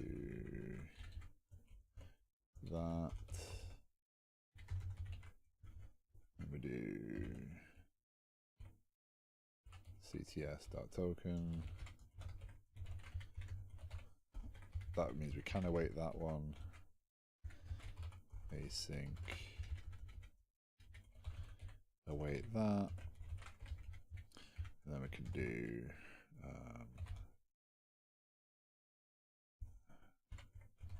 press any key to exit.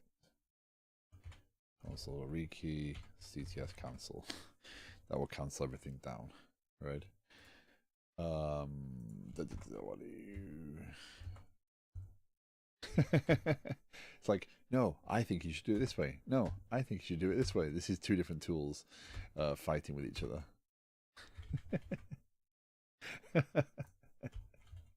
Who's right? That's the sort of thing you should. I don't mind that. I actually kind of like this. I prefer that. The other option is that cancellation token source. What does it not like about that? Dispose. Okay, so that's actually using as well. I did not know that. Maybe that calls captured CTS token. Var cancellation token equals that. So I would imagine that is what I want, and that is what I want. So actually, this might, if I hit the dispose, this might actually work. But yeah, so that should cancel everything properly. But that's not going to cause. That's not going to help my challenge here. So what was going wrong with these clients? Servers up. You are. I think it's because I put control characters in. You're Barney. You're Fred. Hey Fred. Hey Barney.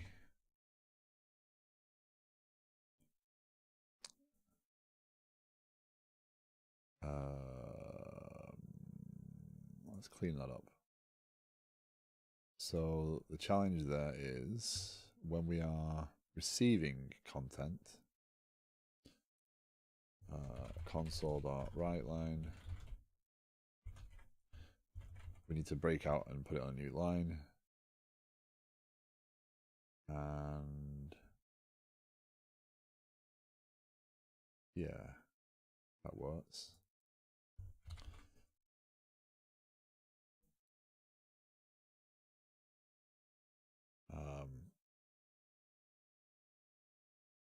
Right now we're relying upon, so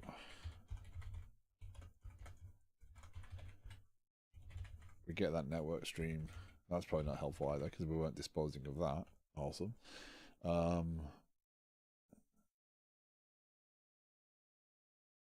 Captured variables disposed in the outer scope. So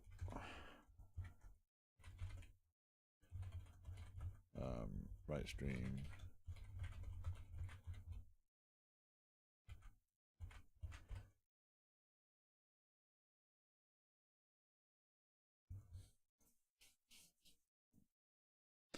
It's amazing what it can make .NET stop complaining.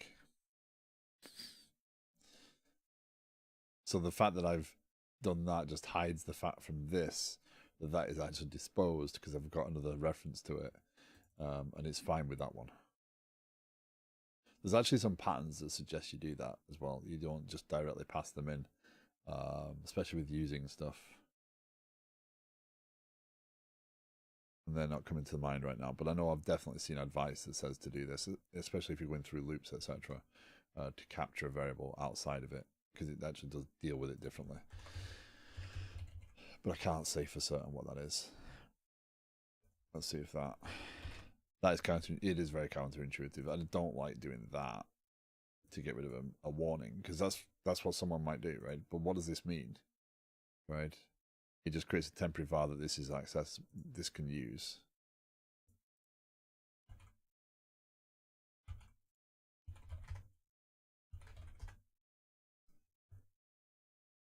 Yeah.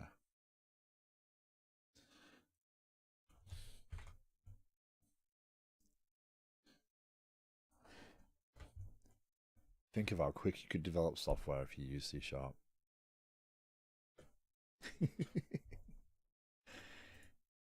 You too could have the power of .NET at your fingertips.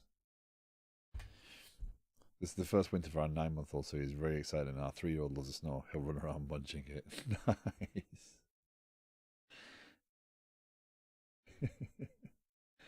Okay, so now we've got to be careful because that says pressing a key to exit, right? So that will quit out of our server if I do hit a button there. Let's see. We are Barney, not Barky. Got dogs on the brain, and we are Fred. I'm looking at this and thinking I should get back into C#. Is there any harm? Do you have to exclusively commit to one language over another? Certain things are going to be more productive in certain languages, right? You can be quicker at doing things in certain things. Hey, Fred. So that's because that now, yeah. So we got the formatting is all the clearer, but we're not actually able to now, there's all sorts of challenges with doing it that way. C# has been fun to work with and reinforce my understanding for the language too. And that's oftentimes why it's best to actually pick up a new language. It's not just because you want to do the cool thing. The cool thing is often triggered by, someone's found a usage and promoted it heavily. But using a language that is not the same as the language you use. So, I was looking at Rust on Saturday when I was watching the other streamer. And I have picked up, I picked up PHP a long time ago, and I picked up Ruby on Rails for a while to experiment. And Ruby on Rails reinforced my understanding of MVC, because different languages create different challenges on how you're going to write something, and people who solve problems using those languages, right, they might approach something in a different way, right? The problem with the .NET framework is it's so old, and so heavy and solves so many problems that it's very hard to look at a clean example anymore. Other languages solve it in much less code because they've figured out all those problems. Yeah, especially in a professional environment, I would pick C# or Java before C++ in many cases, but I find my learning is accelerating C++. So for hobby projects, I end up doing a lot of C++ recently. I used to do a ton of C# beforehand. Yeah, I mean, so I chose about. So I was doing a lot of PHP in my spare time as well. I was working on building my own framework in PHP 5. That shows how old it is. I was building a lot of stuff, and then probably around 2012, I was like, I really got to focus on my .NET stuff. I've really got to get better at this stuff and commit to one language, and because from a career perspective, increasing my strength in .NET seemed like a better option. And at this point in my career, I think I'm okay on .NET, right? I think I can get by with most scenarios. And what I don't know, I can learn, right? But so picking up other languages now would just be is there a need? So I was thinking, obviously, with the Agile project platform, right? Would there be a need for using something else to do some processing or to do messaging or whatever? Is there any harm in doing it that way just to prove it? I think for the most part, the client side of that's going to be the experimentation. Once we start building clients, using Angular, using maybe React, looking at how to do them, because I do want to experiment with NGRX and I can't remember the name for that sort of client framework. But I want to experiment with having the data produced into a database format that is completely readable, and use something like GraphQL over the top of it, and experiment with those sorts of technologies. And because of the messaging has really opened my eyes there. But you shouldn't be afraid to pick something new up. That sounds really cool. A lot to do. But I want to do those things, right? And I think the Agile platform, as big as it's going to be, is going to be the platform I finally get to play with some of this stuff, and it makes sense because I think I've got a real world use case for a side project that is sizable enough to test those things. Because I was thinking about this the other night, and I'm sorry for distraction, from diverting from this. I think we can agree I've pretty much got the client server part of the challenge done. If you don't agree, I would love your input. But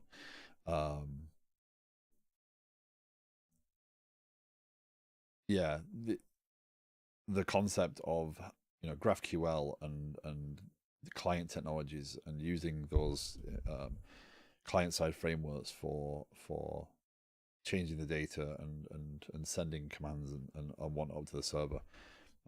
NGRX is kind of scary to me, and those sorts of. I mean, that's kind of React style as well, right?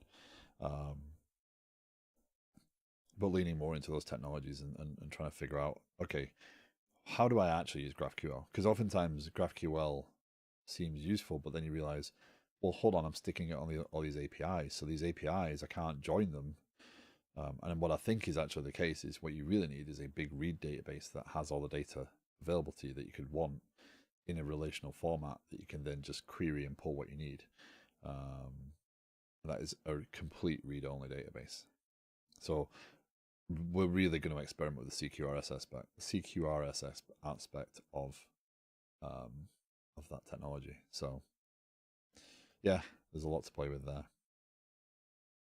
There's a benefit digging into a language like C#. The language really leans into using and learning cool technology. Yeah, there's a lot of stuff available. And again, it's the challenge and the reward, right? It's a large framework that has a lot of things available for it, but it's also a challenge to get into because it's so heavy, or it looks heavy. It's a lot faster than it used to be, right? Hello, Mr. Jones. How are you doing? How is your Monday going?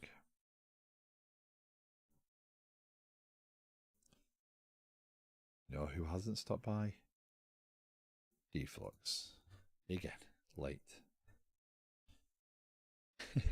It's Monday and 0.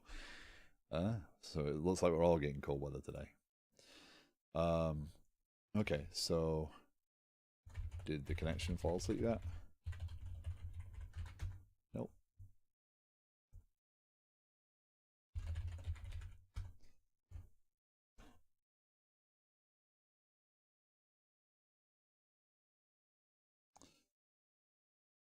So if we were doing this as a website, right? Obviously there'd be a send box and the text would be showing there like this, right? Like our chat here. So that's not, I'm not too worried about the clutter of text because I can kind of follow through.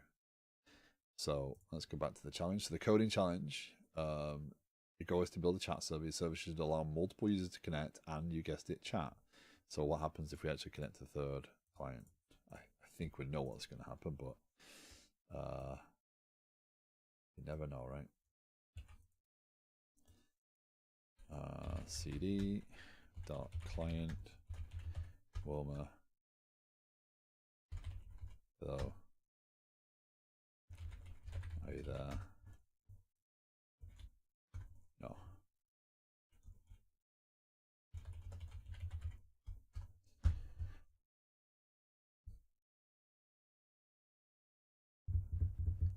So we have 3 clients.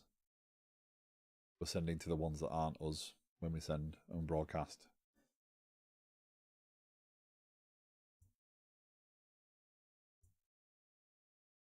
Anyone disagree that we've got client server chat working?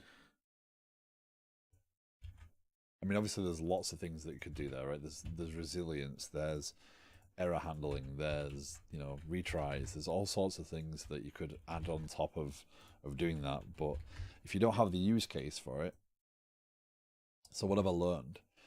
Well, I've got a little bit more au fait with using the sockets, the TCP clients. I've been able to split the tasks off for reading and writing, so I can get the asynchronous, the simultaneous nature of it, not asynchronous. I'm gonna be careful with the word. So simultaneously be able to read and write. We created a server which will sit and listen, and I can also terminate.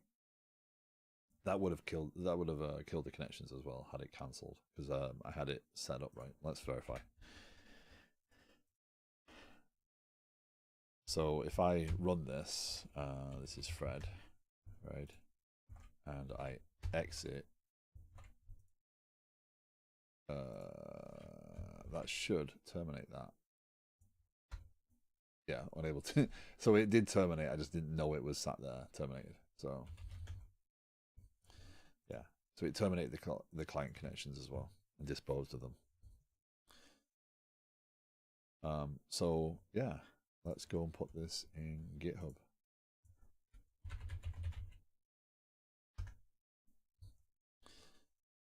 No.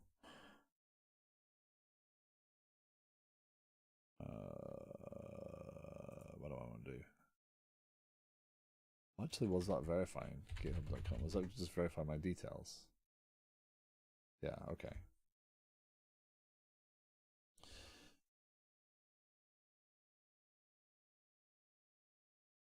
I need a second monitor again. Doing my head. Recent. So I'm gonna put this in my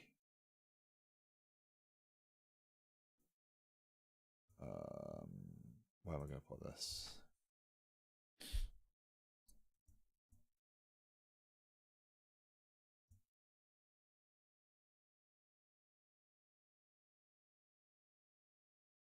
Do I want to put this in TBD develop?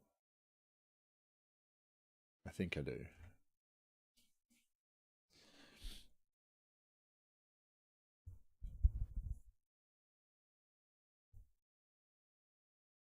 I can understand that you must be using high resolution monitors, but it would be better if you reduce the display resolution. For the record, I'm using 1366 by 768 and nothing is visible. I'm very sorry, and I'm unable to pronounce your name. It is not something that I want to do. I do want to. I did have a lower resolution monitor, but I recently had some monitors decide that they didn't want to live anymore. So I have a challenge in that I only have this monitor to work off of. I do increase the font size to the point where things should be readable.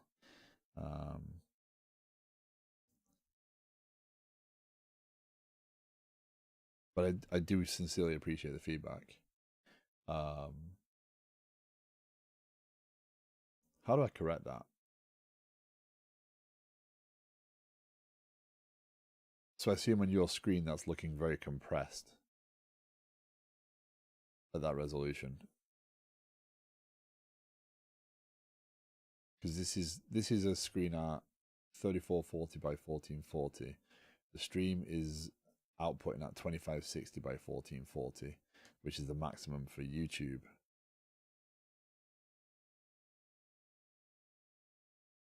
I mean, if anybody else has issues reading the code or looking at the code, I would appreciate any feedback. I don't quite know how to solve it, short of buying a different monitor and going back to a lower resolution to begin with. Junicus, hello, how are you doing?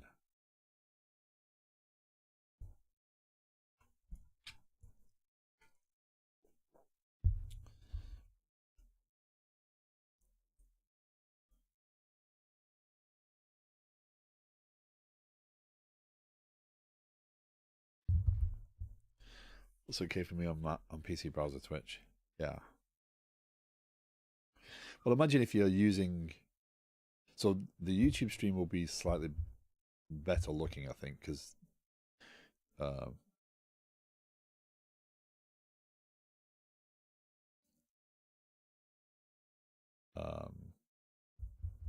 that's fine to me doing great when you build client server echo looking at. Yes, yeah. Please think for the folks who can't afford such a bit. Yeah, I do appreciate the challenge. If you give me a name I can pronounce, I will happily refer to you as the name. I just don't know how to read the characters on the screen. Thank you for the compliment on the content as well. But yeah, I did have a small screen, which I actually might have to put back.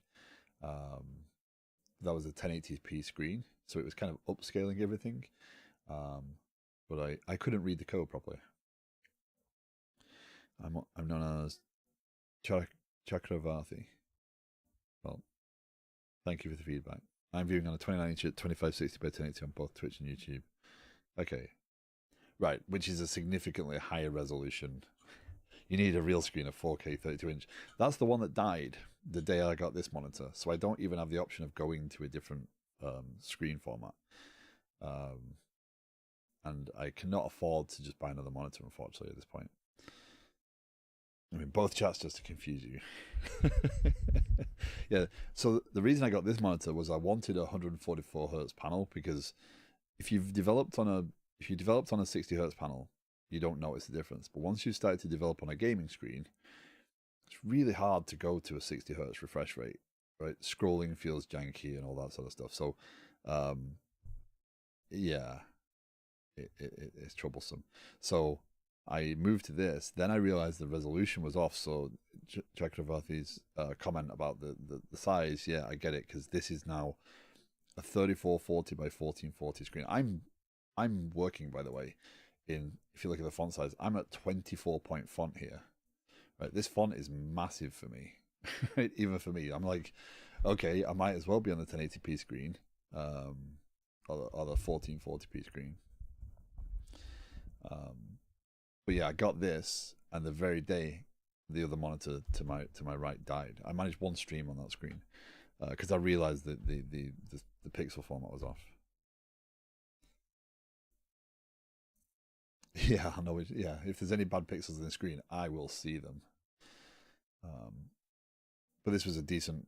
It was a $300 monitor, $320 monitor for 34-inch ultra wide, 144 hertz panel, and I do notice the difference.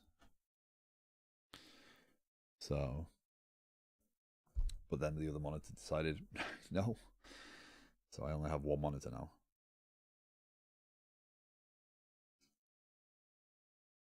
Yeah, I will, Chakravarti, I will try and figure out a better solution there then, because I do want the content to be accessible. It's not my intention to make it beyond certain, screens. Yes, also, I mean, 1366 by 768, unfortunately, is, even on Twitch. Yeah. No. I appreciate the feedback. I appreciate the input. I will work to address it. Are we still working on the challenge? I don't think we are. I think it's the point of publishing the code now. I'm just trying to figure out the right way to publish the code. I think what we'll do is we'll go in here, version control, create Git repository, select folder. Let's add a git ignore. Yeah, let's add a git ignore.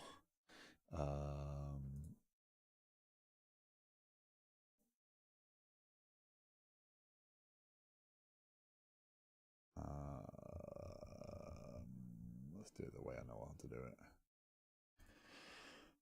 Open in Explorer, new text document, git ignore. So we're gonna do that. We're gonna go here, Visual Studio, git ignore. Nope, not what I want. Here we go. Raw.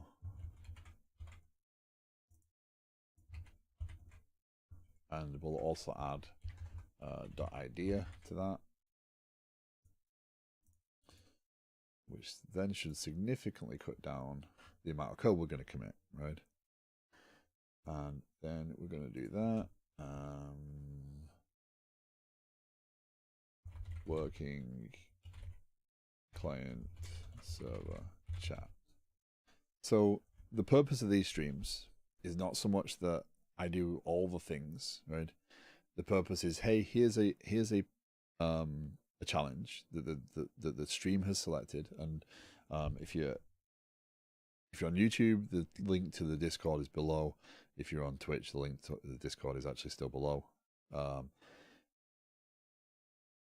When I post these, the idea is that if you are interested in watching the challenge or even participating in the challenge, we take a vote, and then the day of, I pick the one that has the highest votes, and I pick that challenge. I don't prepare at all, deliberately, so that it is fresh, that it is something that I'm going to have to think about.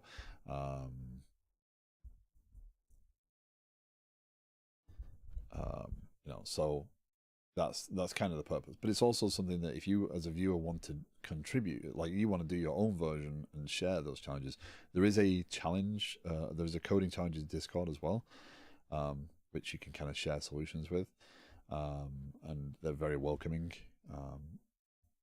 But also as a viewer of this stream, if you wanted to like kind of, hey, here's how I approached it, can we review this? I'm more than happy to do that as well. So there's channels in the Discord for doing that, so it's okay to for me not to get the perfect solution. I'm just going to commit that as a very poor commit, but it's fine. Again, we're going to do this game. And then we want to push, and I don't have a remote, so this is going to be, I should have done it the other way around.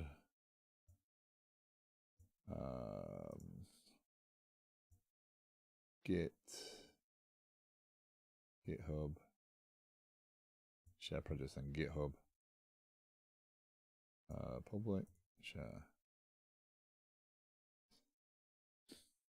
We won't do that. All right. So we should have now 62 projects. Here's Chatty. We'll pin this one. So that is up on my GitHub. Thorolf, I'm not ignoring your messages. I'm just going to get this piece done. And then, so that's Chatty. These are the 2 coding challenge ones, right? Can I tag things on here? I never think to do this.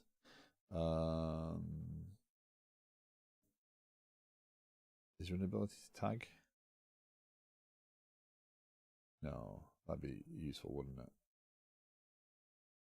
But either way, the code is there up on the GitHub that you can have a look at if you want to. Let's go back to this and review a few questions. Do you do 1 TCP packet for each chat sent, or how do you delimit the messages? Well, technically, no, not 1 TCP packet. So what's going to happen is when I'm sending the messages, right, while I'm reading the messages, I'm going to continue to read every chunk, right? This is 256. I'm going to push everything in one go. So I'm relying upon the underlying framework to actually push that data across. On the server side, I'm again receiving it in 1024 byte chunks, right? And then while the buffer's full, this just continues on. And if I so it will now go and get the next, until this buffer is less than 1024. So if the buffer is 0, which it will never be because it will have the control characters, etc. So there's definitely problems with this style that you need to address with stronger messaging. But yeah, it will continue to do that. So I'm not aligning packets. I'm relying upon the underlying framework to do it. Hey, what have you been playing recently? I actually haven't been playing anything. I have been trying to be dedicated to working on the projects. So, Saturday was actually the first day I hadn't streamed in the new year, which I didn't realize. I started up a stream yesterday because I was feeling unproductive. So I streamed for almost 3 hours yesterday. But I've really been trying to dedicate my energies to the main project.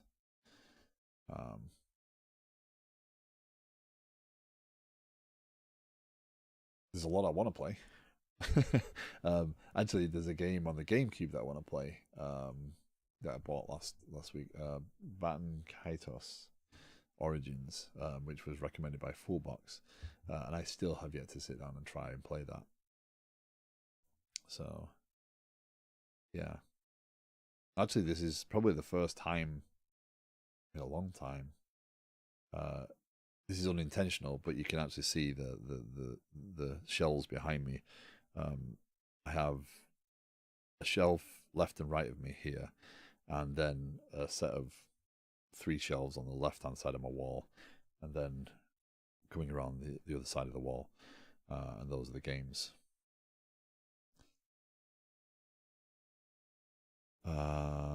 Nice. Recently on Saturdays, only been playing Dyson Sphere Programming again. That is a good game. I have to avoid games that pull me in and get me involved for hour upon hour. Although today I might actually play some games because it is a day off, and yeah. If I send 2 messages in fast succession before server handles the first, will the server be able to handle them both correctly instead of putting them on the same line? Oh, let's have a look.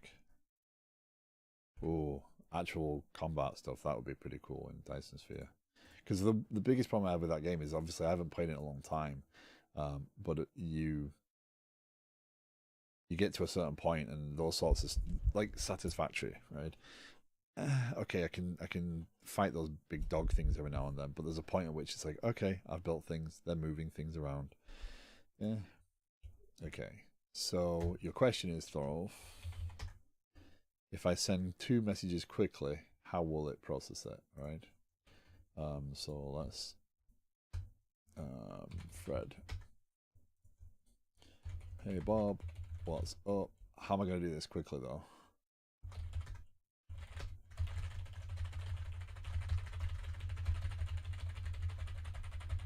I'm going to do it that way.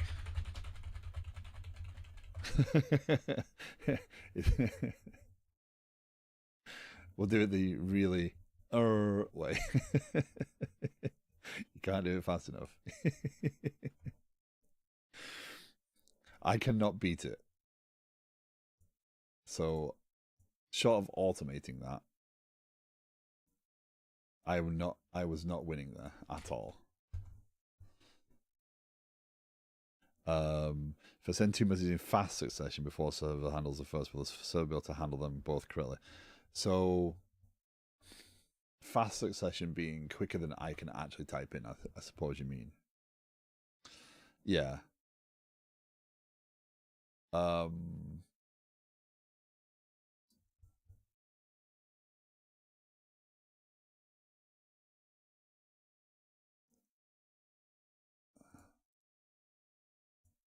would I handle that?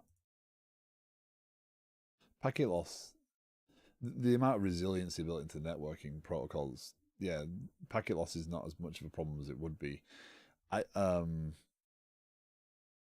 There's things that just disappear sometimes, right? Again, it's why you design.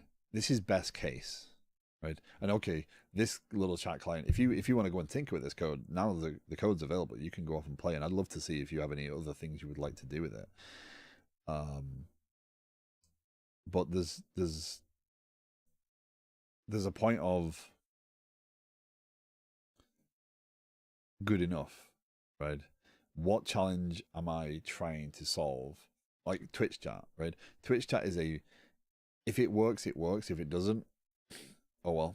What's the worst that happens? The message goes missing. You're not going to lose anything. If there was a payment attached to that message, that would be critical. Therefore, we need more resiliency, right? So you might do more acknowledgement stuff in there. But by default, Twitch just using the IRC protocol, which it sounds like they're moving away from. They're piggybacking on an existing protocol. The stuff they stuff in the headers to kind of allow the clients to understand the badges and stuff to show is kind of crazy. Yeah.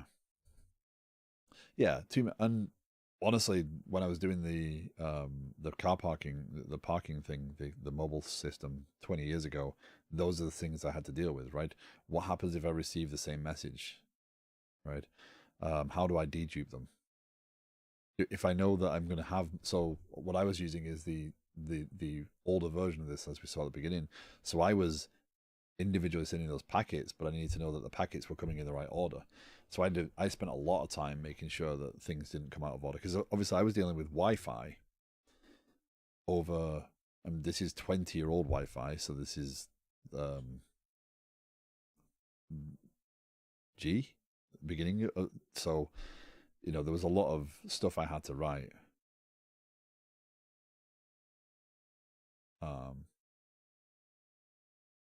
Right, but if I was building in the resiliency, so if I didn't get my acknowledgement back, I sent the message again. But then there was all sorts of stuff there that I did have to handle, and I know I had to handle because I saw them in debugging.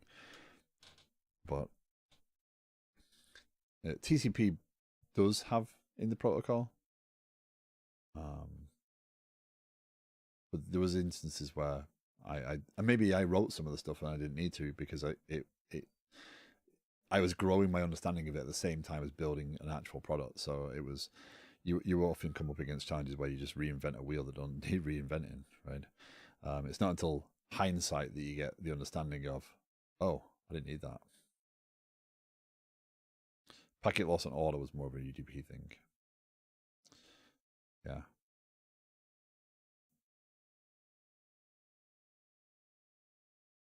Yeah.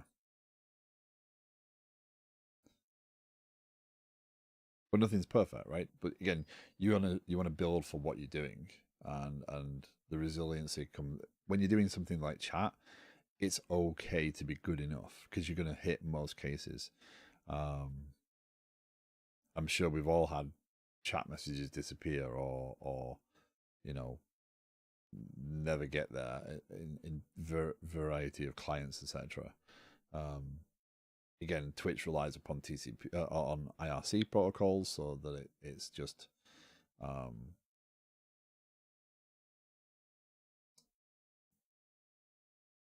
they have those standards and they follow those standards, but it's not perfect.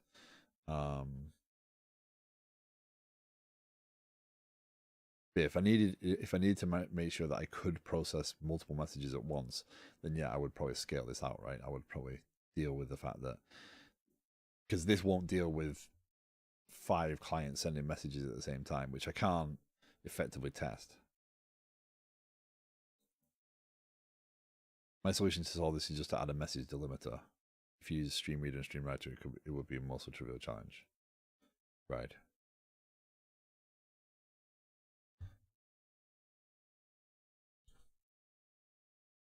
Yeah, yeah. Right now I could improve this.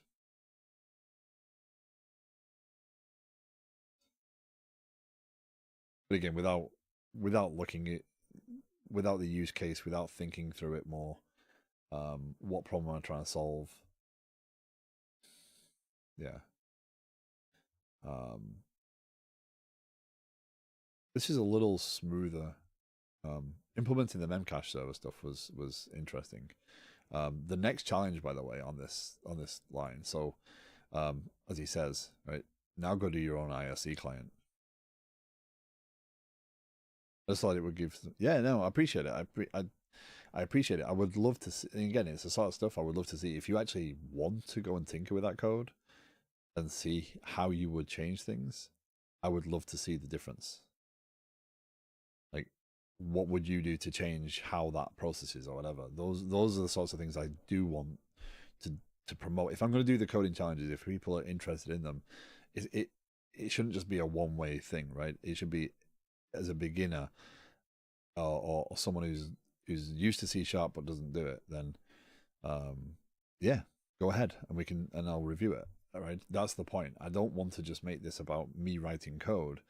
If people can also learn and grow from it, right? If you have different experience, if you would do things differently, write things differently, then we can review those differences and say, hey, why don't I do it this way? Because I can learn, right?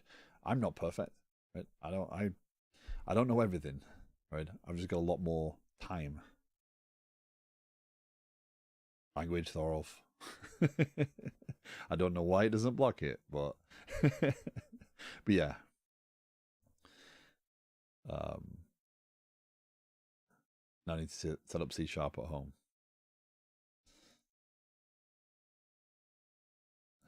No good, all good. It's a personal choice. I just tried to keep the stream on task. So anyway, I think this concludes this. I think I've got 2 puppies that need to go out. So it's probably a better time for me to end the stream than it is for me to actually come back to the stream afterwards. So I hope in some way, shape, or form this has been educational or useful or even just thought provoking. I will do this again. I may do this in a couple of weeks' time. I do have some days off, but they won't align with other people's work days. Like, there's not an actual holiday that's going to align to. So I'll keep it open on that one. Nice. So for next time, if you're watching and you want to get involved, the Discord does have I do post the poll to the Coding Challenges Discord channel, to the thread in my Discord. I have the poll that I'm going to pick from. I pick 3 that look like they're going to be a challenge, and then, you know, sometime they're going to repeat, right? I pick 3 that look like they're going to be a challenge and leave it down to you as to which you want to see. So I rely upon people voting. There is a Coding Challenge Discord that you can link to from this site. The link to this site is in the stream. But you can go and see these yourself and get to their Discord. And I did promote this stream in that Discord beforehand. So thank you very much for joining me. I do appreciate everybody being here, coming, hanging out, and doing this. Yeah, I will do more of this in the future. It looks like Apex is streaming, so I will raid over to Apex because he's been doing some unit testing and building behavior trees, and he's been growing a lot, doing Godot development. He's building his own game. He's got little. If things are working and his behavior trees are up and running, then the little guy is wandering around and he's trying to work on picking things up. So it's quite a fascinating thing to watch and contribute to. So I will raid over to him. I will be back tomorrow. We will do Water Drink Water tomorrow, which doesn't seem as popular. If I'm honest, I've actually got downvotes on YouTube videos, so I would be interested in. That project is meant to be for people who come into the stream, a smaller project that is more manageable, that is fully open sourced. We can apply some of the things we discuss on stream to that, and the idea is that that will become an app that allows us to track water consumption. But yeah, that's a challenge. So doesn't seem as popular. So any feedback is welcome. So let's go and raid Apex. Thank you very much for joining me. I will see you again tomorrow or around streams throughout today, no doubt. And yeah, take care all. Have a great rest of your day.